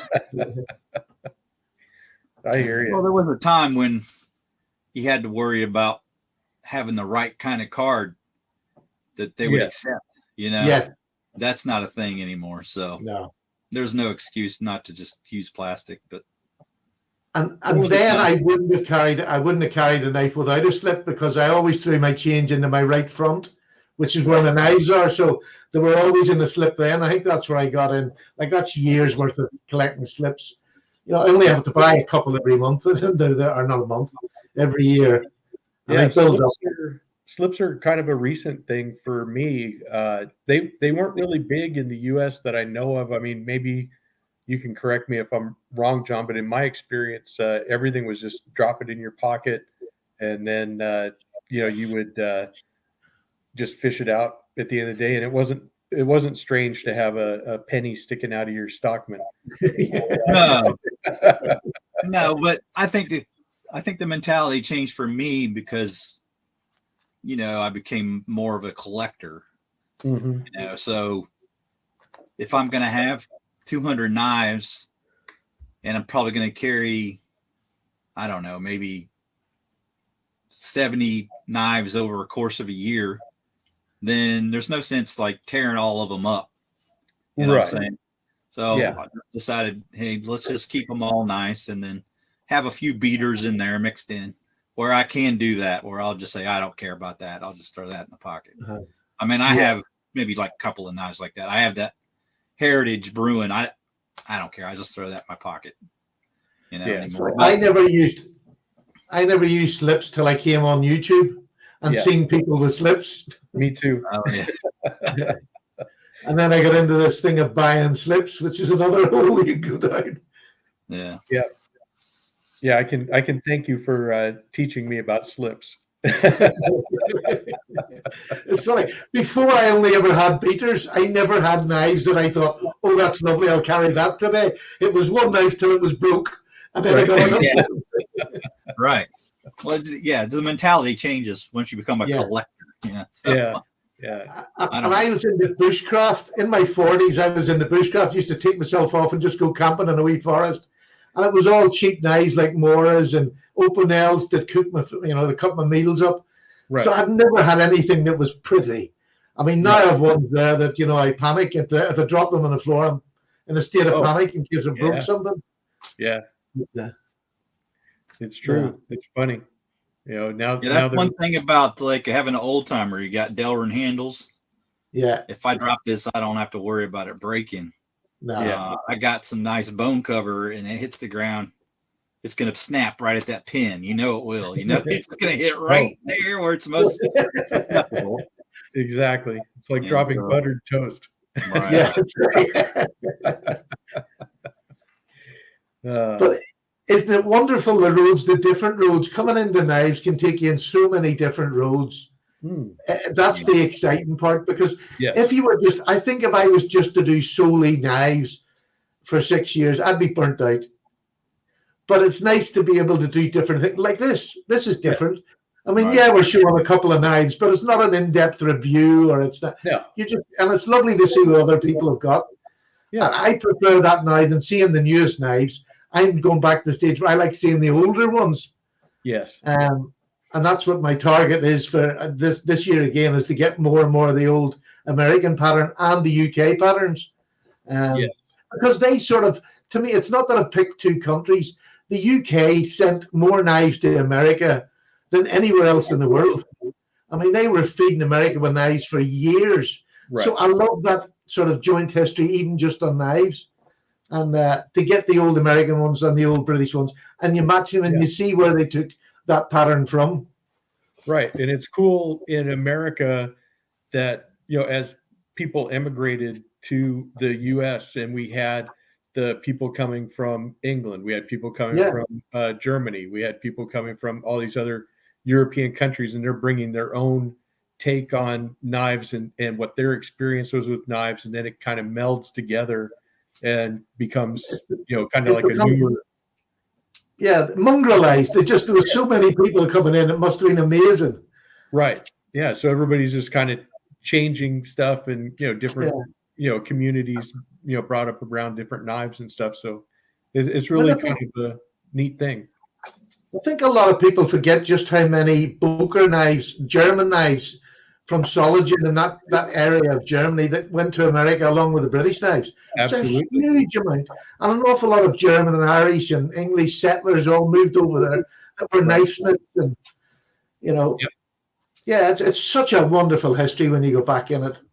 Yeah, it really is. When you read about these older knife companies, and you hear about where these guys came from, or and then they just keep on going on. It's just really amazing. And when you think back, when it's sort of, I even think back to the beginning of the 20th century, the early 1900s must have been a wild time for knives, because more and more of the poorer people were getting to have a knife of their own. All right, it would have been scrap metal sort of thing, pot metal knives, but they worked and they used them. And then we complain because we don't have M390. Do you know what I mean? These people were building houses by hand, and I just love that side of it. The old families lived for thousands of years probably. Yep. Have fun at Space Mountain, Byron. I think you'll have a good time there for sure. Is that an old people homes Byron's going to, is it? Yeah, it is. It's Mountain for old people. Yep. And then Zen talks about Zach from Zach in the Wild. He did a video about Bowie knives that was really interesting. Yeah, I did too, and I love that video. Yeah, absolutely was. So he kind of talked about the same thing. CB Tactical says he wants a British jackknife. What would be a good one for him to get, Patty? I would go for the Arthur Wright and Sons Barlow. I've got one here. This is their budget brand. Nice. Let me just show you the budget one, because I think it's one of the prettiest knives about. Here we go. Oh, that is nice. Basic Barlow. I haven't done anything to. This is the way the wood comes. Nickel silver bolsters. You can get them in either stainless or carbon steel. They're not fantastic steels, but they'll last you. This would last me all day. Not if we're working on a building site, but for anything I'll ever want to do. And this knife is about £38. Oh, there you go. That's nice. Yeah. The fit and finish on this, but I love the blade. That is one of the nicest clips. Yes, I agree. £38. I'm on to Google and type in Arthur Wright and Sons. It'll take you to their site. You can order from them, and they post them to the States. Okay. So you pay, whatever they don't overcharge for postage either. It's basic it comes by. It's a £38 knife. I'm not going to spend a courier, Right. You just What's, take the what's chance the, it's going to get there. what's the site? Arthur Sorry? Wright and Sons. Arthur Wright and Sons. Yeah, It's just Mimo. That's Mimo Ashley. It's Ashley and his father, Michael. Ashley does the custom side. He makes customs under his own name of Ashley Harrison. Yeah.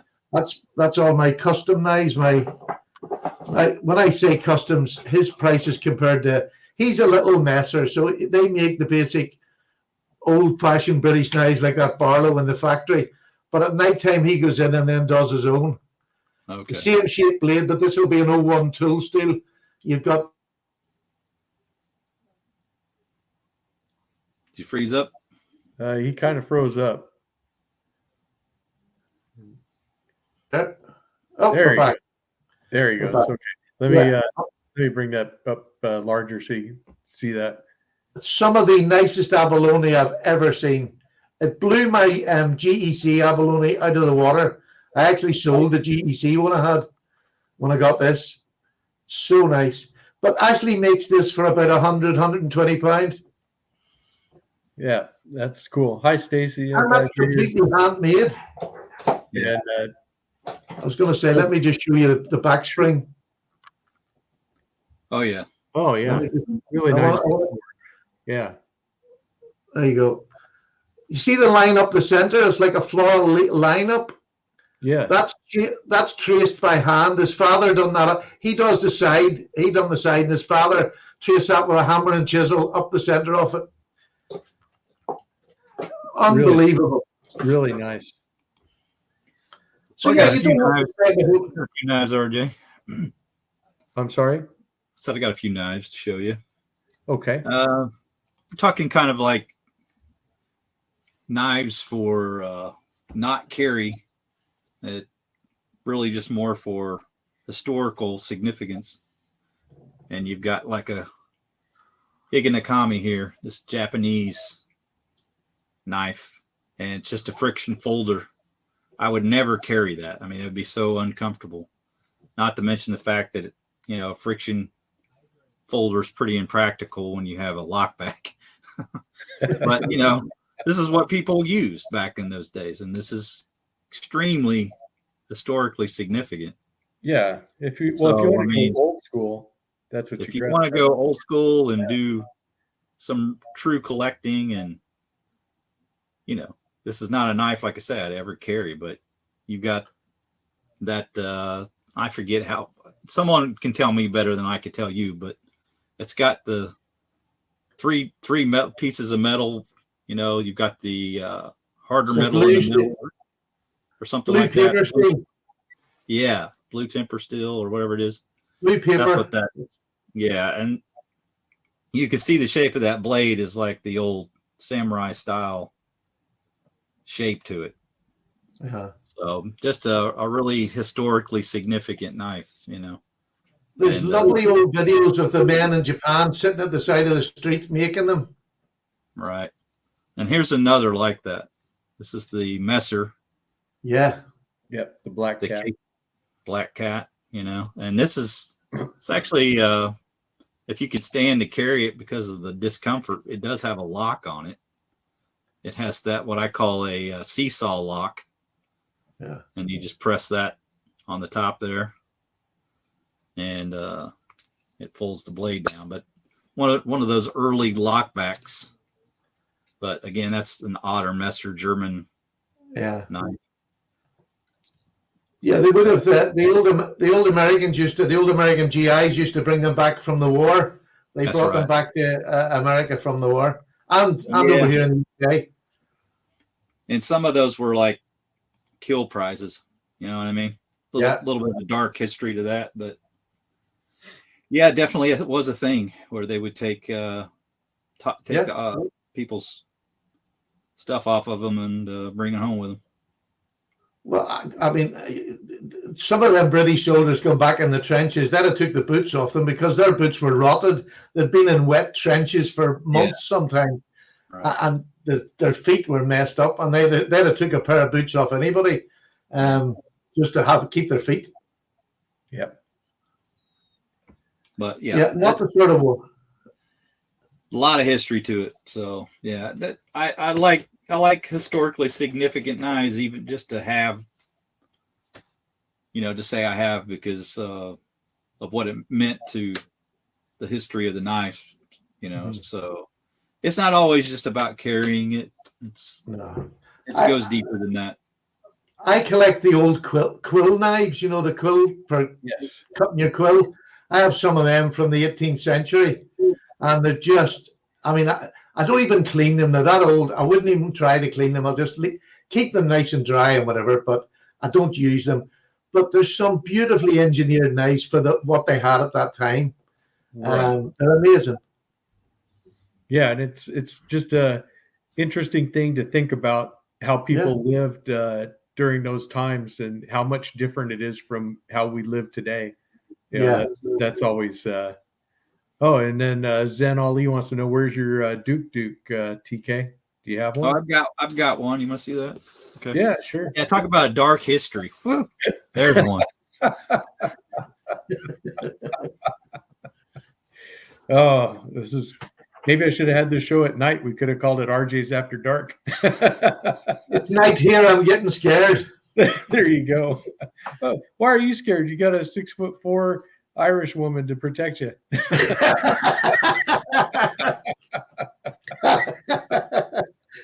Yeah, but I don't know whether John lives in America. He could live just round the corner from me. Nah. He's afraid at all times. I wouldn't be able to take all that rain. You kidding me? No way. It's been raining heavy today. Oh, and then Duke. Pete wants to know why those other knives would have been so uncomfortable to carry, John. Oh, here, I'll show you the. Okay, well, let me show you. It's a folded steel. It's just a U shape, and that's the handle, or that's what goes into your hand when you grip it. So it's basically like having a liner with no scales. That's essentially what it is. It's just a couple of liners, and it's just not comfortable. It's just not. And John, I would say when they were actually in use, they would not have been nicely finished like yours is. No, probably even worse, right? Yeah. But with anything, when you wear it down, it does actually probably break in and shape to your hand a little bit. So might have been all right. But yeah, it's just a slip joint. And if you guys are interested in a dark history of a knife, this is the one to check out. It's something. John, that would be a great video. You could do a great video on that. Yeah. It gives me the willies just thinking about it, really. But yeah, I can't really show you that right there. But there's a character on here, and that's like it goes back a ways. It's a lot of death and a lot of destruction. But this was definitely a knife that killed people for sure. And not that particular one. Not this particular one. I think John's already said he doesn't have the stomach for that work, and I don't blame you. Nah. I don't think any of us do. And Zen Ali says the French resistance would hammer the Duke handles together to make a fixed blade. So there you go. So that's another thing that could have happened. That's for sure. Cool. I'll tell you what, you could actually make a nice little fixed blade out of one of those and not much work. Yeah. Yeah, I would imagine. Because that is a lovely blade. Do you know what I mean? For all it's said and done, it's a lovely looking blade. And if you could manage to slip a couple of bits of nice wood around that would be lovely. I mean, I don't know what the official name of it is, but it's basically a double clip blade. Yeah. You got a clip down here, and then you got a clip down at the tip. It was funny. Around April Fool's Day, Opinel or somebody, maybe it was Knives of France, had one. It showed a Opinel handle, but the Duke blade. And I thought that looked really neat. It's like if they ever really did make that, I guess you could maybe take a couple of them apart and put them together like that. It might work, but I don't know. I think I'd be tempted just to get a bit of wood, carve a little channel up the center of it, slip the knife in, and put 2 pins through it. Yeah. That would be perfect. Yeah, there you go. And you're done. That's Uh-huh. for sure. And if you put a bit of wood up the center of the center of the handle, just to fill it in so it doesn't close and it doesn't let the blade come back, no matter what would happen. Yeah. And Yeah. it's tactical. Of course, he's going to school for this stuff. He says you just hammer it together, wrap the handle, and it makes a good prison shank. Yeah. Jesus. And then Zen says, check out Low Cut Connie, Death and Destruction. I don't know. I don't know if that's the channel I want to go to, Zen. It sounds too dangerous for me. No thanks. I'm changing my opinion of Zen. I thought he was a very nice, calm fella.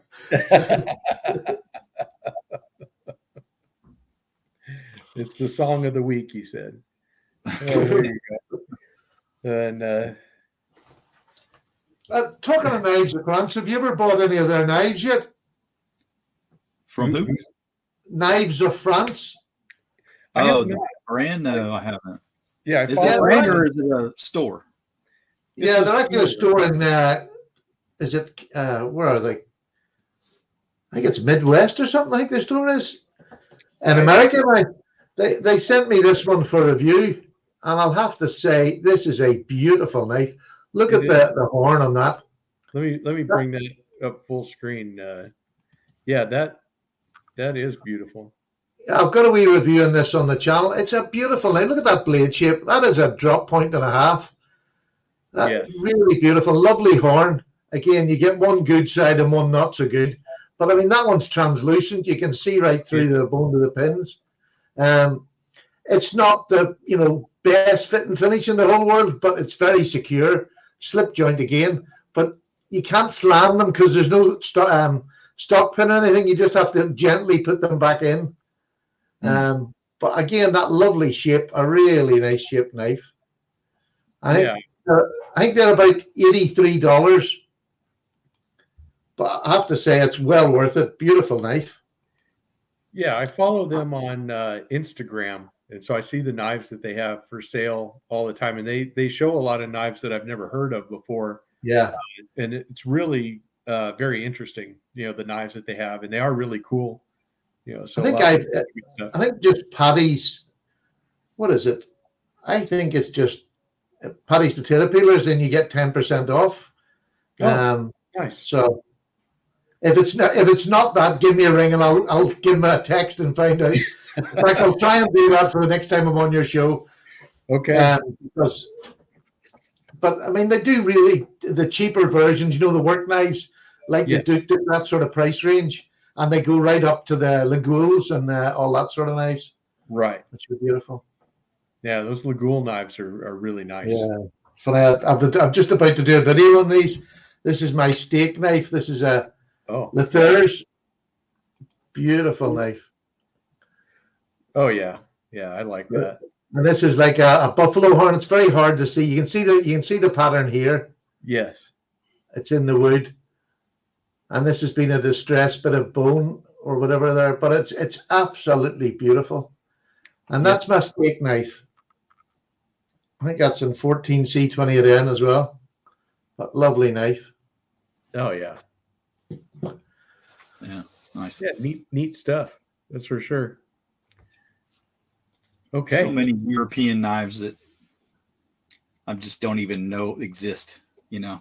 I was exactly the same. Exactly the same.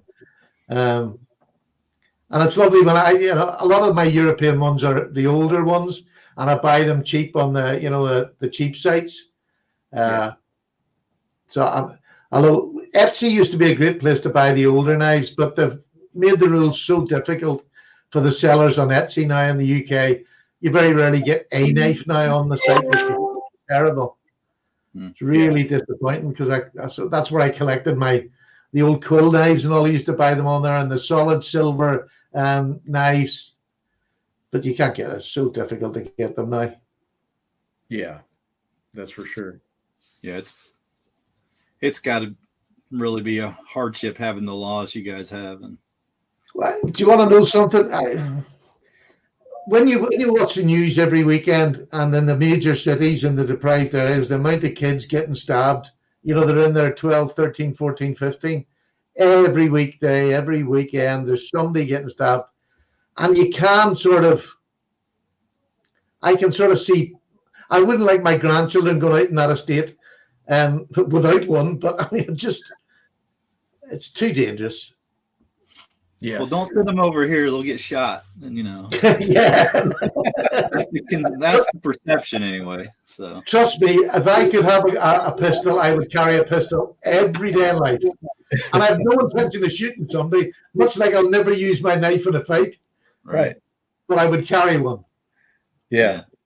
Without a shadow of a doubt. The first day that comes out, I'm having one. Well, we'll have to have you. Be surprised that I am not a gun guy, and they just never really interested me. Uh-huh. But, I just have one gun for home self-defense. That's it. Yeah.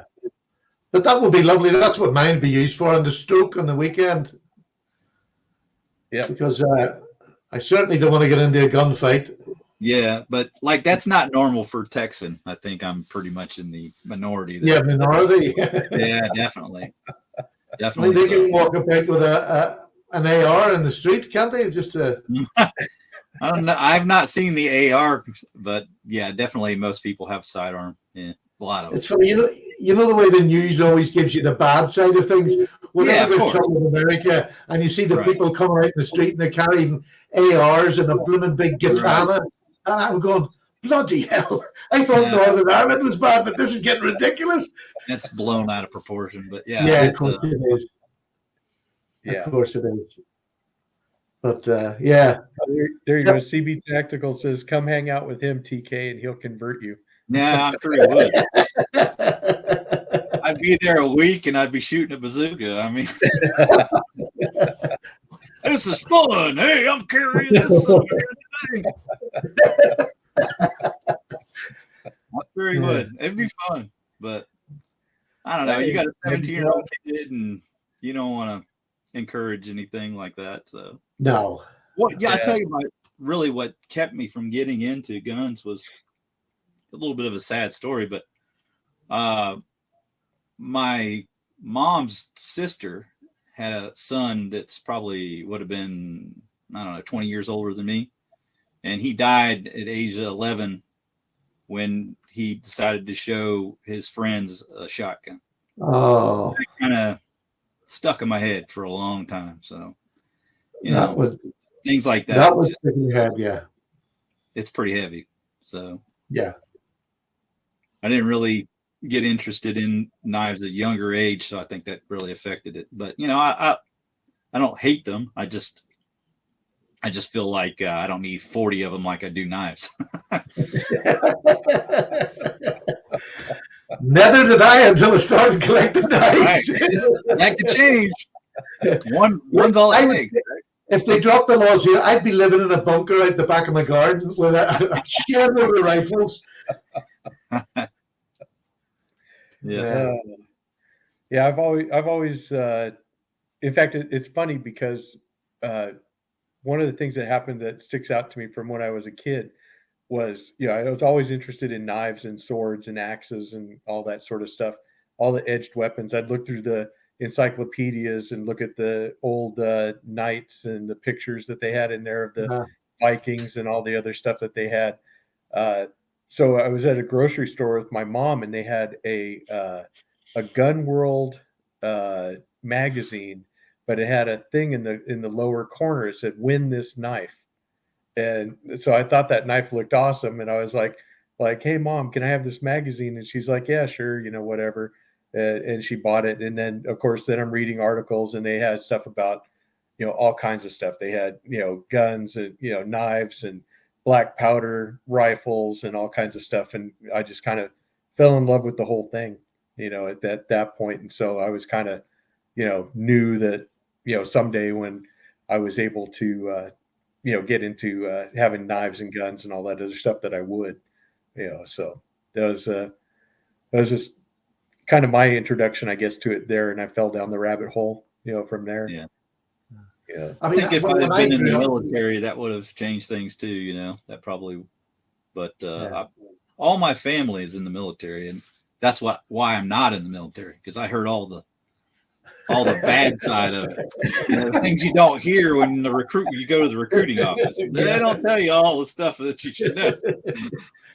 But yeah, so I think that prevented me from joining. Probably would have been a Marine, because my dad was a Marine, and my sister was Air Force. So, and yeah, so just never carried an M16 or anything like that.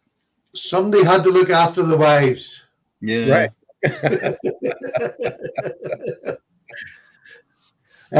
It's funny, when I grew up, it was cowboys and Indians was the biggest thing I can remember. Going to the pictures on a Saturday morning and watching John Wayne and all them sort of movies. Right. I loved Yeah. all them. And Yeah. the things I wanted was a Winchester or a bow and arrow. And we used to Right. play in the woods with pretend guns we'd carved out of wood. And that was the excitement of the day. But it's funny, knives never really became part of it until I started watching, like the old war movies with Audie Murphy and all in them. Oh, yeah. You know, Audie Murphy was one of the most decorated soldiers and then went into acting. Right. And I can remember them sort of movies, the GI movies and all, and you would have seen the knives. And Right. the one purchase that I bought, which was purely one of my childhood things, was this, the CRKT Homefront. You see the big, it's like an old, it reminds me of an old GI knife. Disassembly. Yeah, disassembly knife. Yeah, you just take it apart, but it's a beautiful knife, beautiful blade shape. I just think that's stunning. But it was all right, North Star. Merry Christmas to you, and yeah, we'll see you guys next week or not next week. But yeah, thank you. Merry Christmas Everybody to everybody. go check out North Star Knife Reviews. Make sure you go check out his channel. Definitely check out North Merry Star. Christmas to anybody that's leaving or just about to leave. Yeah. And we have set up a helpline for anybody who's disturbed at what the conversation's been. You can join it. It'll be in the description. Yeah, it'll be in the description below. It'll be at RJ's and Patty's helpline. If you have one of these and are using it the wrong way, we'll call us. We'll help.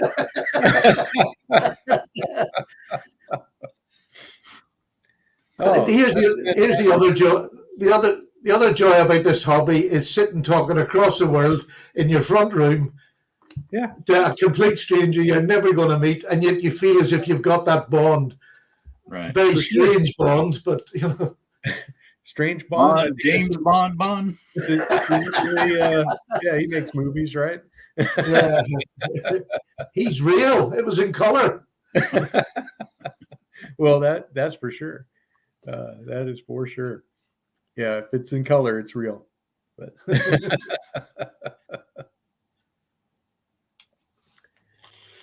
yeah, Has none of them boys got any questions?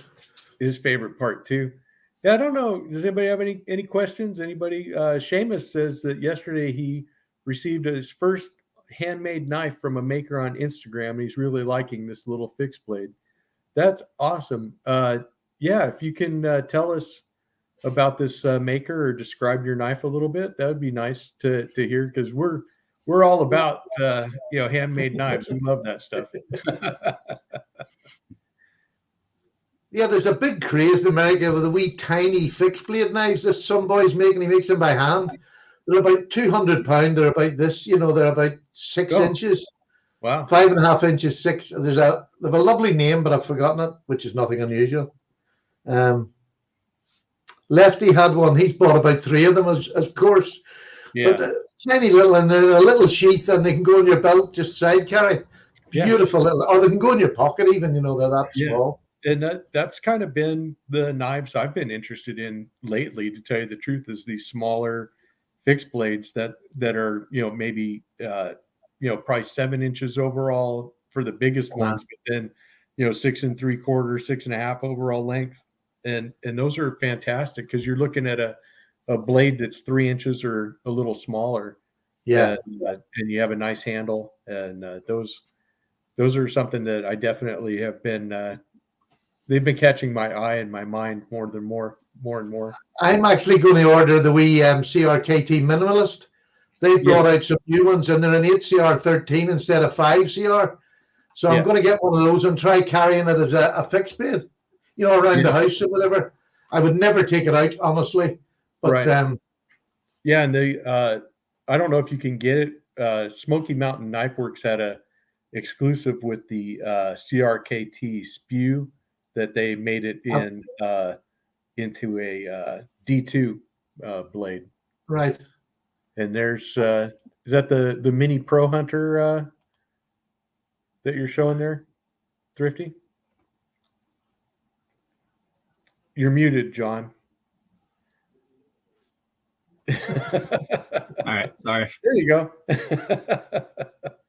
Yeah, guys like that. Yeah, Mini Pro Hunter from Uncle Henry, and it's 6 3/4 inch total length. So, kind of fits right into that category y'all talking about there. Would that fit in your front pocket all right? Just slid into your front pocket of your jeans? Little sheath. It probably would. Yeah. But yeah, it comes with a nice belt sheath. Yeah, and then just got the loop on it there. Let me see. Not bad. It's about $25. Pretty cheap. It's a hell of a quality for $25, isn't it? Yeah, I mean, it's just 7CR, nothing fancy, but hey, that's all right, 7CR. Yeah, I put my own edge on it because when I got it, it was pretty bad. It wasn't very good, but pretty slicey now. No issues cutting now. So yeah, but yeah, they've got a lot of fixed blades, Uncle Henry, and I guarantee you they make one it would fit into whatever role you wanted to use a fixed blade for. They've got so many different ones. So, but yeah, that's probably about the smallest one I remember them making. Pretty close. They got a caping knife that's pretty small too, but not bad. See, probably the caping knife would be where I'd want to go to. Yeah. Well, and RJ has the bird and trout knives. Those little. Yeah, I've got some of them, but I really want more of them next year. Yeah. Yeah, me too. Me too. Next gen Staglon. Jerome likes that next gen Staglon. Yes. I like the older one, which was more orangey and sort of. Yeah. I like more it. yellow. Yeah. Yeah, I really liked it. Yeah, I do. I like the next gen myself. I kind of think it's really neat. In fact, I have one here. Let me go ahead and show it off. And that is this one, which is the Uncle Henry version of the Bruin, which is a nice little lockback. And this is a perfect pocket dropper here too. This is something that'll fit right in your pocket and take care of everything you need in a day. That's for sure. And yes, I agree with that, Zen. He said that the Schrade carbon steel fixed blades are one of the best buys going, and that is for sure. Absolutely. Any of the old carbon steel blades, they take a wicked edge. Yes, they do. Okay, Seamus, say thank you for coming to hang out. Merry Christmas to you. Thanks, thanks for letting us know. Briscoe Blade Works was what it is on Instagram. So that was pretty cool. I went and took a look at their site there for a second. I didn't know exactly which model he was talking about, but they're a hobby knife maker. So definitely check them out on Instagram if you're interested. It's a great way to get into custom knives, is getting somebody who's, just starting. Absolutely. And they're selling their knives at a price because they want to get them out there. And it's a great way of getting a custom knife. Yes, for sure. Absolutely. Yeah. So they looked like they had a lot of different models and styles and stuff. So that's pretty cool. I don't know what used to like. My bedtime is terrible. I go to bed to go to sleep, and I take my phone in with me now, which I would never have let the kids do when they were small. I take it in with me, and I start searching the knife channels and the knife companies, and I can spend 4 hours. It'll be 4 o'clock in the morning, going, "Oh, not again," because the time just disappears. You Yeah, go but on see, on them sites, and my time just disappears. but you're not having to go to work in the morning, so you know That- you can take a nap and you're good. That's an absolute blessing. Yeah.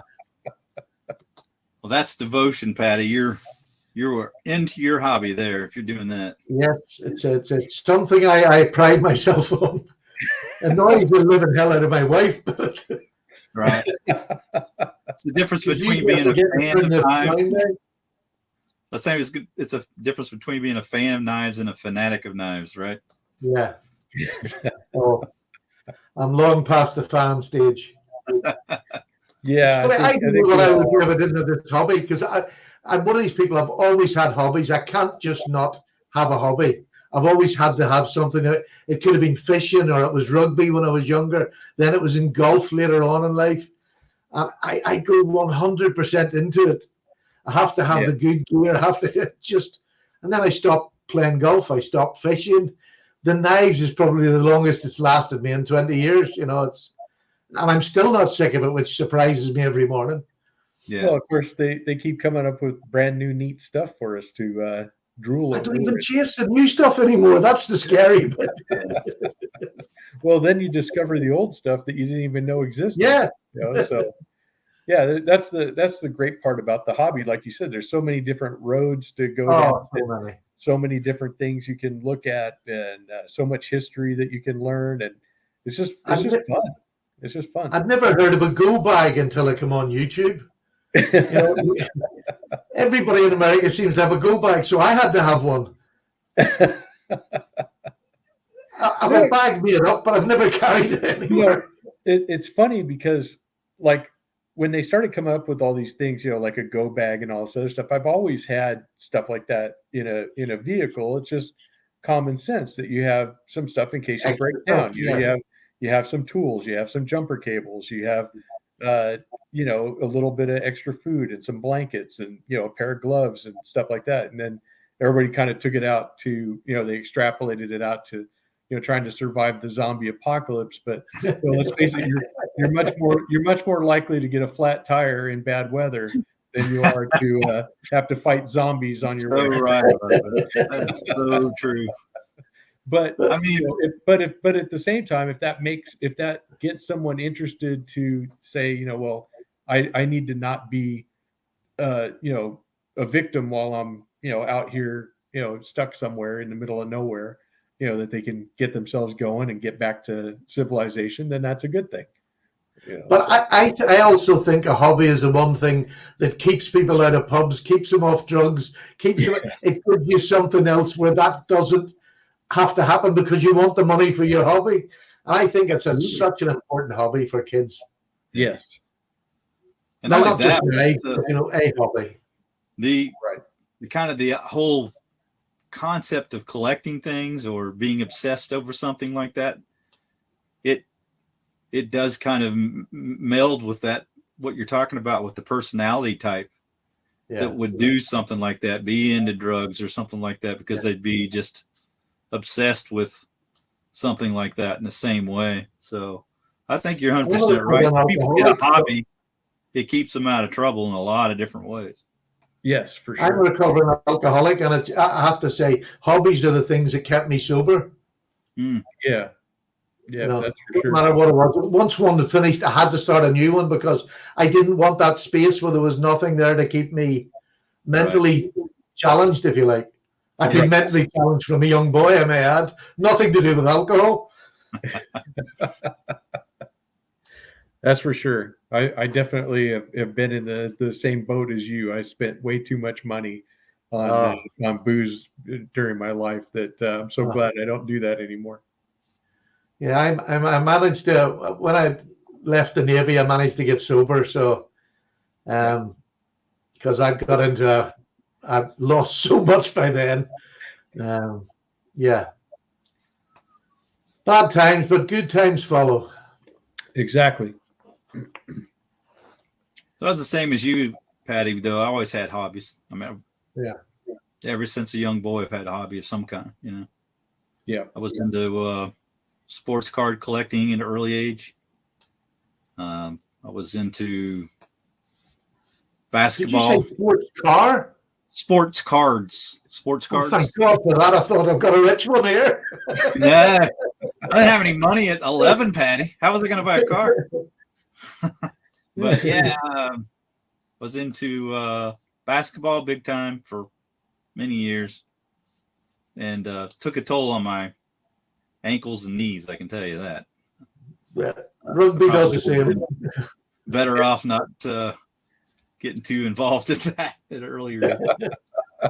But then there was just any kind of collectible. I've always kind of just had to explore some different things, and then when knives became a thing for me, that really hit a sweet spot for me. Just a lot of history. I wonder, it mixed a lot of things that I like together. History and just a lot of metallurgy, everything. So Yeah. I just wonder if we had computers when we were children, would we be different people? And I think the answer has to be yes. Yes. Because you don't have to leave the house to be in a hobby. Like I'm doing it now on a computer. Right. Well, I think the good thing is that we grew up when we did, before the computer age, because it did give us those experiences of being outside, of being, independent, of growing up kind of the way we did. I think that the best description I heard of the internet age versus the pre-internet age, somebody says the difference between an indoor and an outdoor cat. And I thought that was exactly the mindset there, So it's my grandchildren, nearly every one of them is hooked on the computer. They come home from school, that's what they want to go on to. They go to bed, they want to take it to bed with them. So yeah, I think it's sad they don't go out as much now. I think you miss an awful lot. I think even in socializing, just basic socializing with people, playing games with somebody has got to be a really important thing. Yeah. That's for sure. Yeah, I can't tell you like you were mentioning building forts and so forth. Yeah. I mean, I grew up in a pretty rural area, and that was a big deal. We built forts that we could actually stay in, a couple nights out of the year. Just when you had a vacation from school, and was like, "Oh, I'm gonna stay the night over at my fort, Mom." And she's like, "Oh, okay." And it wasn't like some serial killer was going to come get us, and there's fear about where I was every minute of the day. Well, even when you think about it, you would take off from your house like during summer vacation with your friends, and everybody take off on their bikes and go around the bikes. Yeah, you didn't tell your mom where you were going, and you went to all kinds of different places throughout the day that nobody knew where you were. And could have got a hold of you, and unless you had money for a payphone, which they don't even have payphones anymore, you had no way to contact somebody at home. And even then, if you had money for the payphone and you called and they weren't there, there was no answering machine. Yeah, to talk to Patty for an hour and 58 minutes and 37 seconds. Wow. I would sell my whole collection of knives and not be able to pay that phone bill. I mean, well, there's that too. Isn't that wonderful? Like you're talking and actually for nothing, which is amazing. Right. Yeah, I just got the StreamYard on mine now. I was using Zoom before, right, and we paid monthly for that. But this StreamYard now is for free. Yeah, I just think it's amazing. I do too. I still get amazed with how far technology's come. So I think I was the last person in my family to have a mobile phone. I hated the thought of people being able to contact me. I genuinely had this hate of somebody can get you anytime. Right. That's for sure. Yeah, there's always a bad side to everything, but Mhm. Yeah. yeah, this is definitely a positive when being able to communicate. That it's just amazing. Yeah. Yeah, and I mean, Really I don't is. even know. I know, Jeroen's over in the Netherlands. Yeah. I don't know where Jersey Pete is over in New Jersey. We got Patty in Ireland and TK in Texas. I'm in California. We're all able Yeah. to talk together at the same time and be in kind of the same place at the same time, which is pretty amazing. Like you said, Absolutely. Whereabouts in California are you? Are you near the coast? No, not at all. I'm in the middle of the state, in the Right. large valley that's in the center of the state. So, I was in Long Beach for about 6 weeks oh, okay. back in, when was I there? 78. Oh, yeah. We actually had leave there, but the ship was getting repaired, and then we went to San Diego and San Francisco, and then down into Mexico, Acapulco. Acapulco was a rough place then. Yeah. It was you had the whole front of the street was beautiful hotels, and as soon as you went past the front lot, it was the wee houses with no windows in them. Right. It was rough. It was rough. And that tequila shouldn't be allowed. Yeah, and then Swamp Yankee Knives says to do what we do now, you had to have a ham radio. That's so true. Yeah. That is so true. My And I don't son had know. one of them. Him and his mates had the ham radio. Yeah, I don't know how many people even do ham radio now. I mean, there's still a lot, but not as many as there used to be. I think because we're an island, there's quite a few. That's still quite a popular thing. Yeah. Probably amongst men our age. Do you know what I mean? Yes. But there's still a good lot to it. I know Right. my son did it. I'm talking 20 odd years ago. Him and his mates had one, and they were on it constantly. And then meet up with people all around the world. Yeah, for sure. But yeah. No. Yeah, Nebucloud is right. I'm in California's Phoenix, or we like to call it Phoenix Light, because we're usually about 10 degrees cooler than Phoenix. Oh, yeah. It took me a long while to get used to the heat when I went out there first time. Long while to get used to the heat. Yeah. Oh, hey Ken, glad you were able to check in. Is the oil fella still there, or is he away on? Which one? Tom. No, I don't think Tom is on anymore. No. He just came in just to say hi, and then he had to run.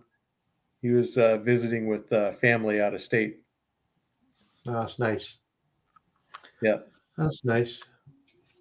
I have to say, we normally go down to the caravan most weekends, but this year we haven't been down. We've been down just to collect stuff when we left at the end of October.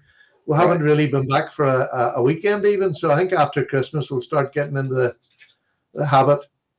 Yeah. But the weather's been pretty miserable here for the last month or two. So I was going to say the weather's probably not real nice there where you're caravan. We're actually right down on the sea. Do you know what I mean? You get, when there's a wind down there, you get a wind that comes up that Irish Channel. Well, yeah, it can be rough. Yep, I've seen the pictures from there, and when you've had videos from there, it looks really nice. Oh, it's beautiful. It's just, and it's literally 45 minutes, 50 minutes away from my house, which is just great. And you're like it's a wee small village. It's just, there's nothing down there. There's a chip shop and a post office sort of thing. And everybody knows everybody else. Yeah. You're a million miles from the town. Do you know what I mean? Right. And Jeroen wants to know if you had snow where you're at, Stephen. Yeah, we had snow last week. Now, funny, in the town that I'm in, this little part where I am didn't have snow. We had frost, but the rest of the town had snow. So I didn't go out. So I'm a bit of a homebird. I don't go out that much. Yeah.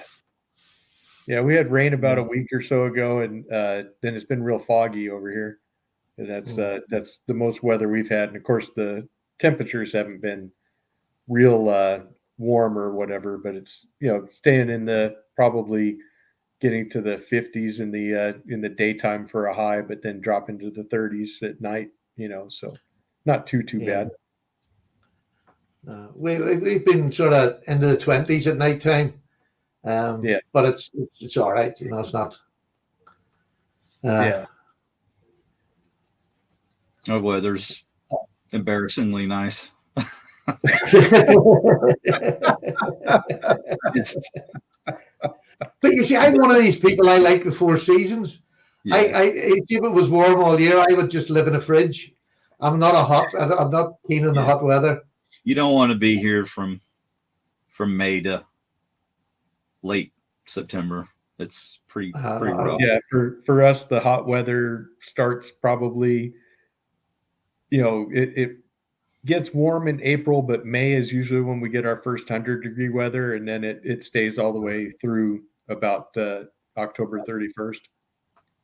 Once it gets to 70 here, I'm quite happy not going out. Yeah. Just never took the warm weather. You're sweating today here. Yeah. It's almost Christmas. It's funny. I remember San Francisco when we first came into San Francisco. Do you want a little story, a little sailor story?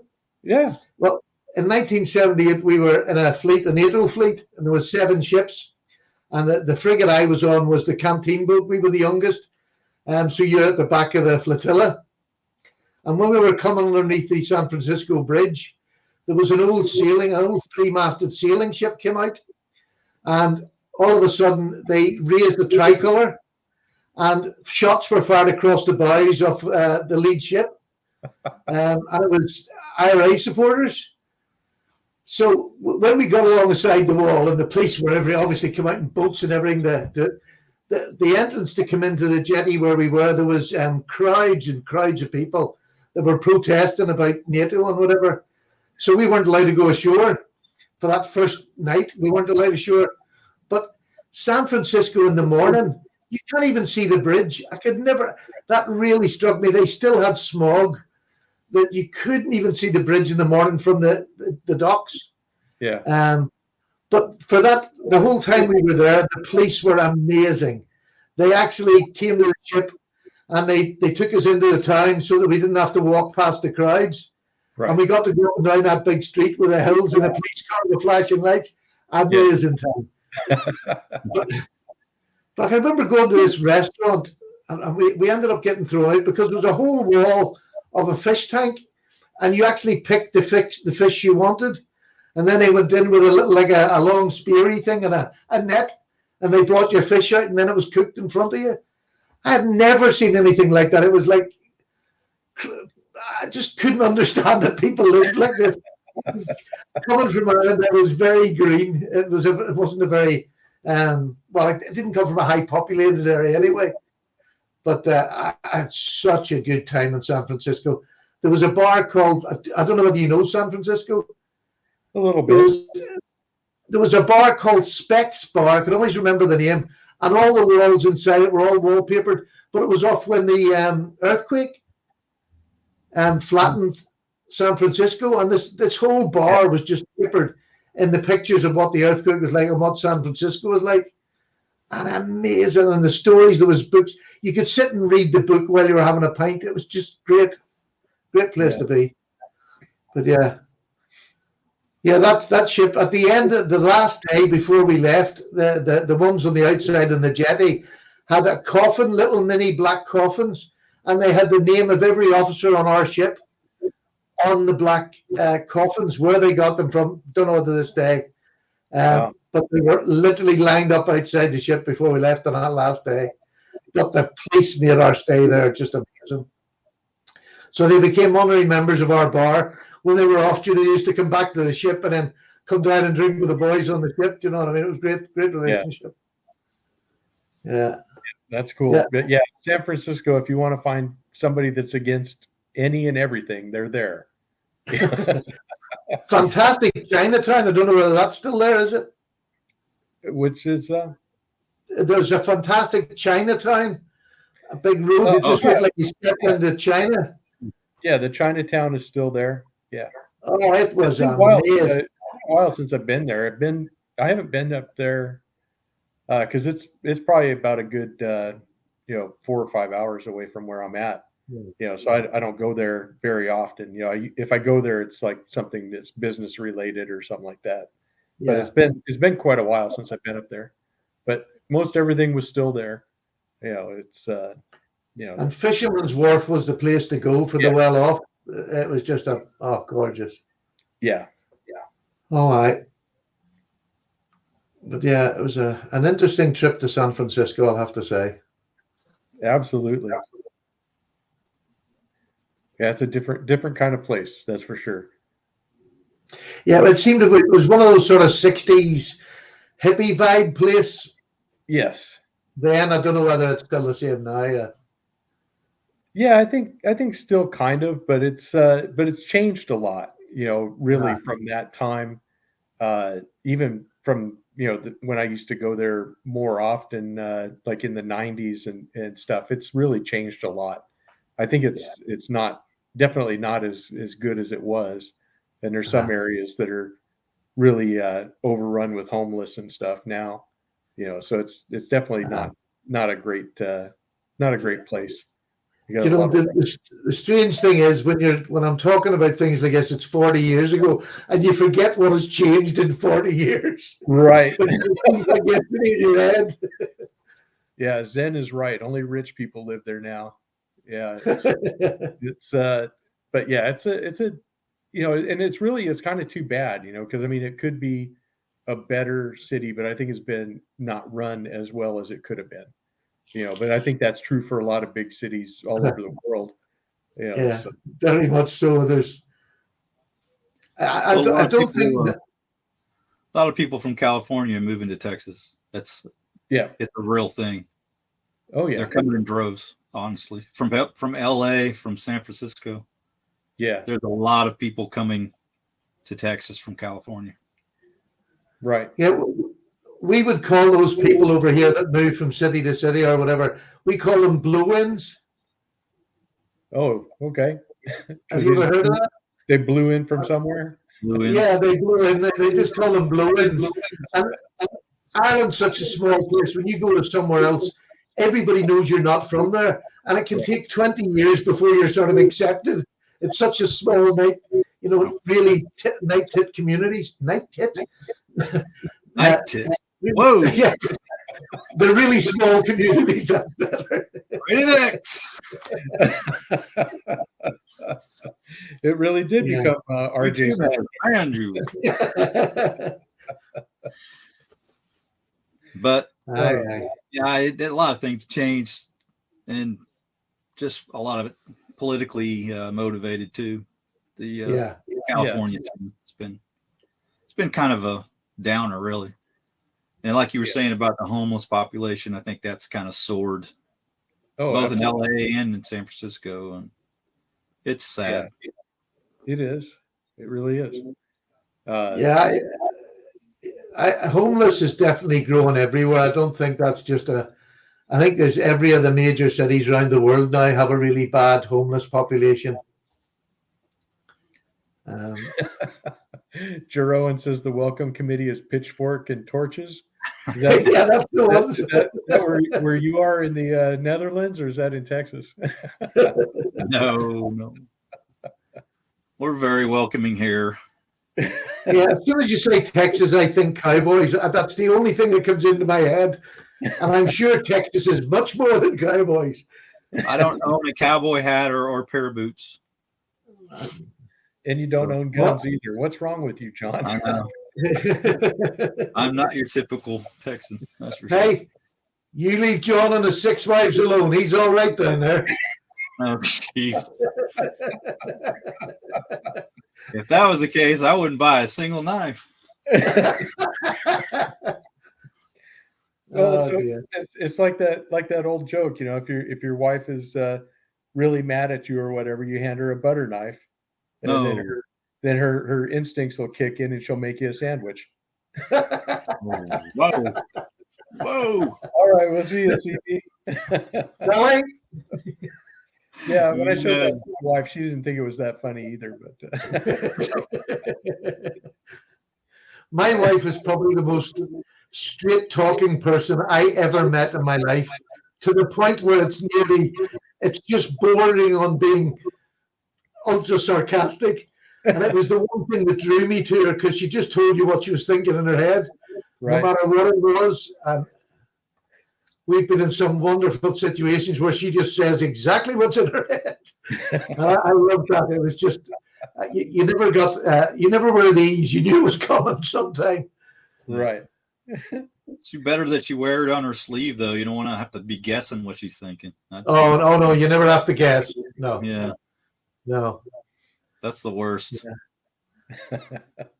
Oh, I can't stand sulkers. I'm not sulking. I do a bit of it now myself, but in my younger days, sulking is the worst thing you could ever have done to me. Yeah. That was, yeah. Oh, as you can tell by most, I love talking, and yet my wife's not a conversationalist whatsoever. How we ever got as a couple is amazing, because I would sit and talk all night, and Sally would sit and knit or read a paper, read a book. Wouldn't bother her for 6 hours not talking. It would drive me insane. Well, I guess that's why you guys work out as a pair, is that, you know, she can leave you to do the talking. Yeah, and then she can definitely do her stuff, you know. So it works out. That's for Yeah, sure. I think she's got that mummy ear. She can just turn it off when I'm in the room. Right. Yeah, and then Zen had a Will Rogers quote that said, Will Rogers said he had two brothers, one in hell and one in Texas, and he said he felt like he should get the one in Texas out first. Yeah. Oh, I'm going to use that. That's good. I can just change time names. Yeah, exactly. But I actually prefer that joke. That's it's only two things in Texas, and I can't say what the joke is, but I think you know what it is. RJ. Yeah, I have heard that before too. Would this be something to do with steers and queers, or what? I see. You the fatty. He's not restricted by your woke laws in Texas. I know, right? But then again, I'm also from a Welsh family, so supposedly I love sheep. Well, there's just no hope for you then, really. Yeah. Whereabouts in Wales were the family from? Where was that? I'm trying to think. It'll be hard to pronounce. I can't actually tell you, because if I told you, then everyone would know my last name. So, all right. No, I can't tell you. No, whereabouts in Wales were they from? It's like, I want to say southwestern. Yeah, that's where my ex-wife's from.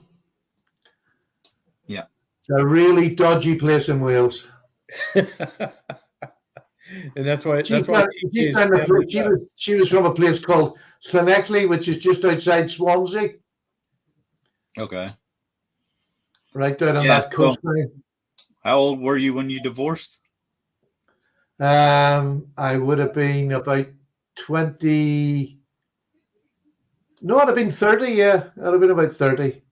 Oh, okay. When I divorced, I was married for 9 years. Still young and dumb, right? Yeah, young and dumb, and 4 children along the way. Yeah. But no, yeah, I'm not even going to go into my checkered past. I'll just leave it there. Yeah, we don't have to. I don't. That's for another day. Yeah, exactly. That'll be for a different show. Yeah. No sense in that kind of stuff. When you've got the red light hanging up above your head, I'll know that's the show. Yeah. Well, I'm 4 generations removed, so I think I'm all right. We got converted over here when we came over. You could be my daddy.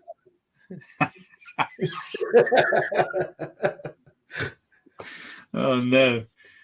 Yeah, I have relatives on the Mayflower. And I wouldn't know them. No, that was a ship. That was a ship before mine.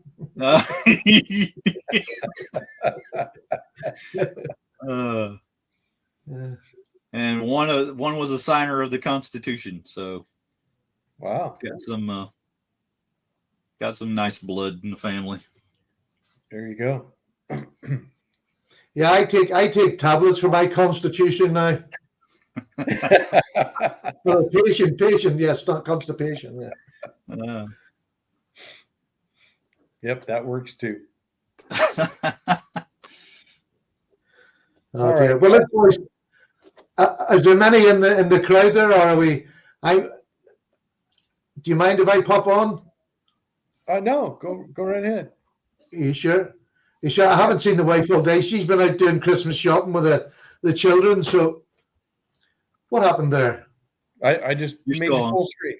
Yeah, you're still on. All right. Why did you make me full screen? I It scares me. thought you might want to show something too, but I guess I thought you had. No, it scares me. Don't do that again, please. Let me stop without warning. No, I'm going to head on and spend an hour with the wife before she goes to bed. Okay. And look, let me tell you, I've thoroughly enjoyed it. Anytime you have a spot, I'd be happy to join in. I've thoroughly enjoyed it. Both of you, it's great company. Oh, yeah, And, it's been a lot lot of fun, Stephen. That's for and sure. Tom, I did miss you. Yeah. We'll give Tom your condolences. There will not be a show next Sunday because it'll be Christmas Day. So please spend the day with your family, with your friends. Enjoy everything that day has to offer for Yeah, you. we go up to my daughters every Christmas. Yep. I'll be back for a New Year's Day thing. So if you want to ring in the New Year with me, Stephen, I'll send you an I invite. couldn't think of nicer people. Thank you. We appreciate it. Their pleasure. Yeah. Don't forget on the 23rd, though, if you want to get in for that Jack Wolf knife, please get in and put your name down. Okay, for sure. It's a lovely knife. Yeah, I'll tell you what, there's not that many about. Do you want to see which one? sure. It's the Lanny's clip. Oh, is that right? Oh my goodness. Well, you're trying to stir the controversy. I love that knife. I really do. It is beautiful. It is. It's such a hollow grind. Gorgeous. Absolutely love it. That is so awesome. So there you go. That's what's up for grabs. Well, thank you so much. I'll be sure to be in on that. That's for sure. Oh, yeah.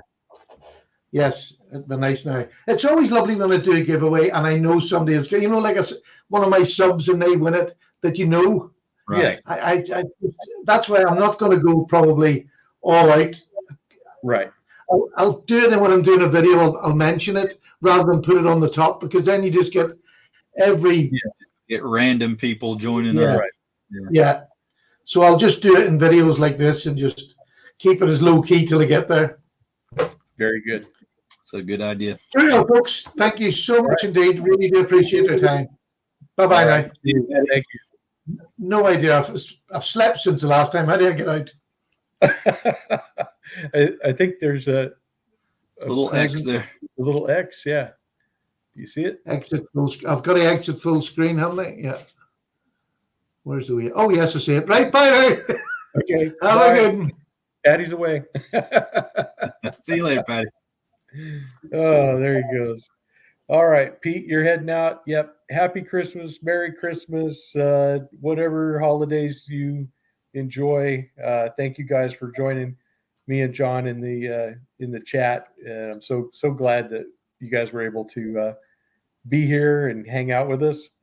But yeah, we'll go ahead and end this one now. So, like I said, we'll see you on New Year's Day. That'll be our next. Bye, Jersey. Bye, Jerome. All right, so we'll You guys see you. enjoy it. See ya. Stay dangerous then. And we'll see you guys later.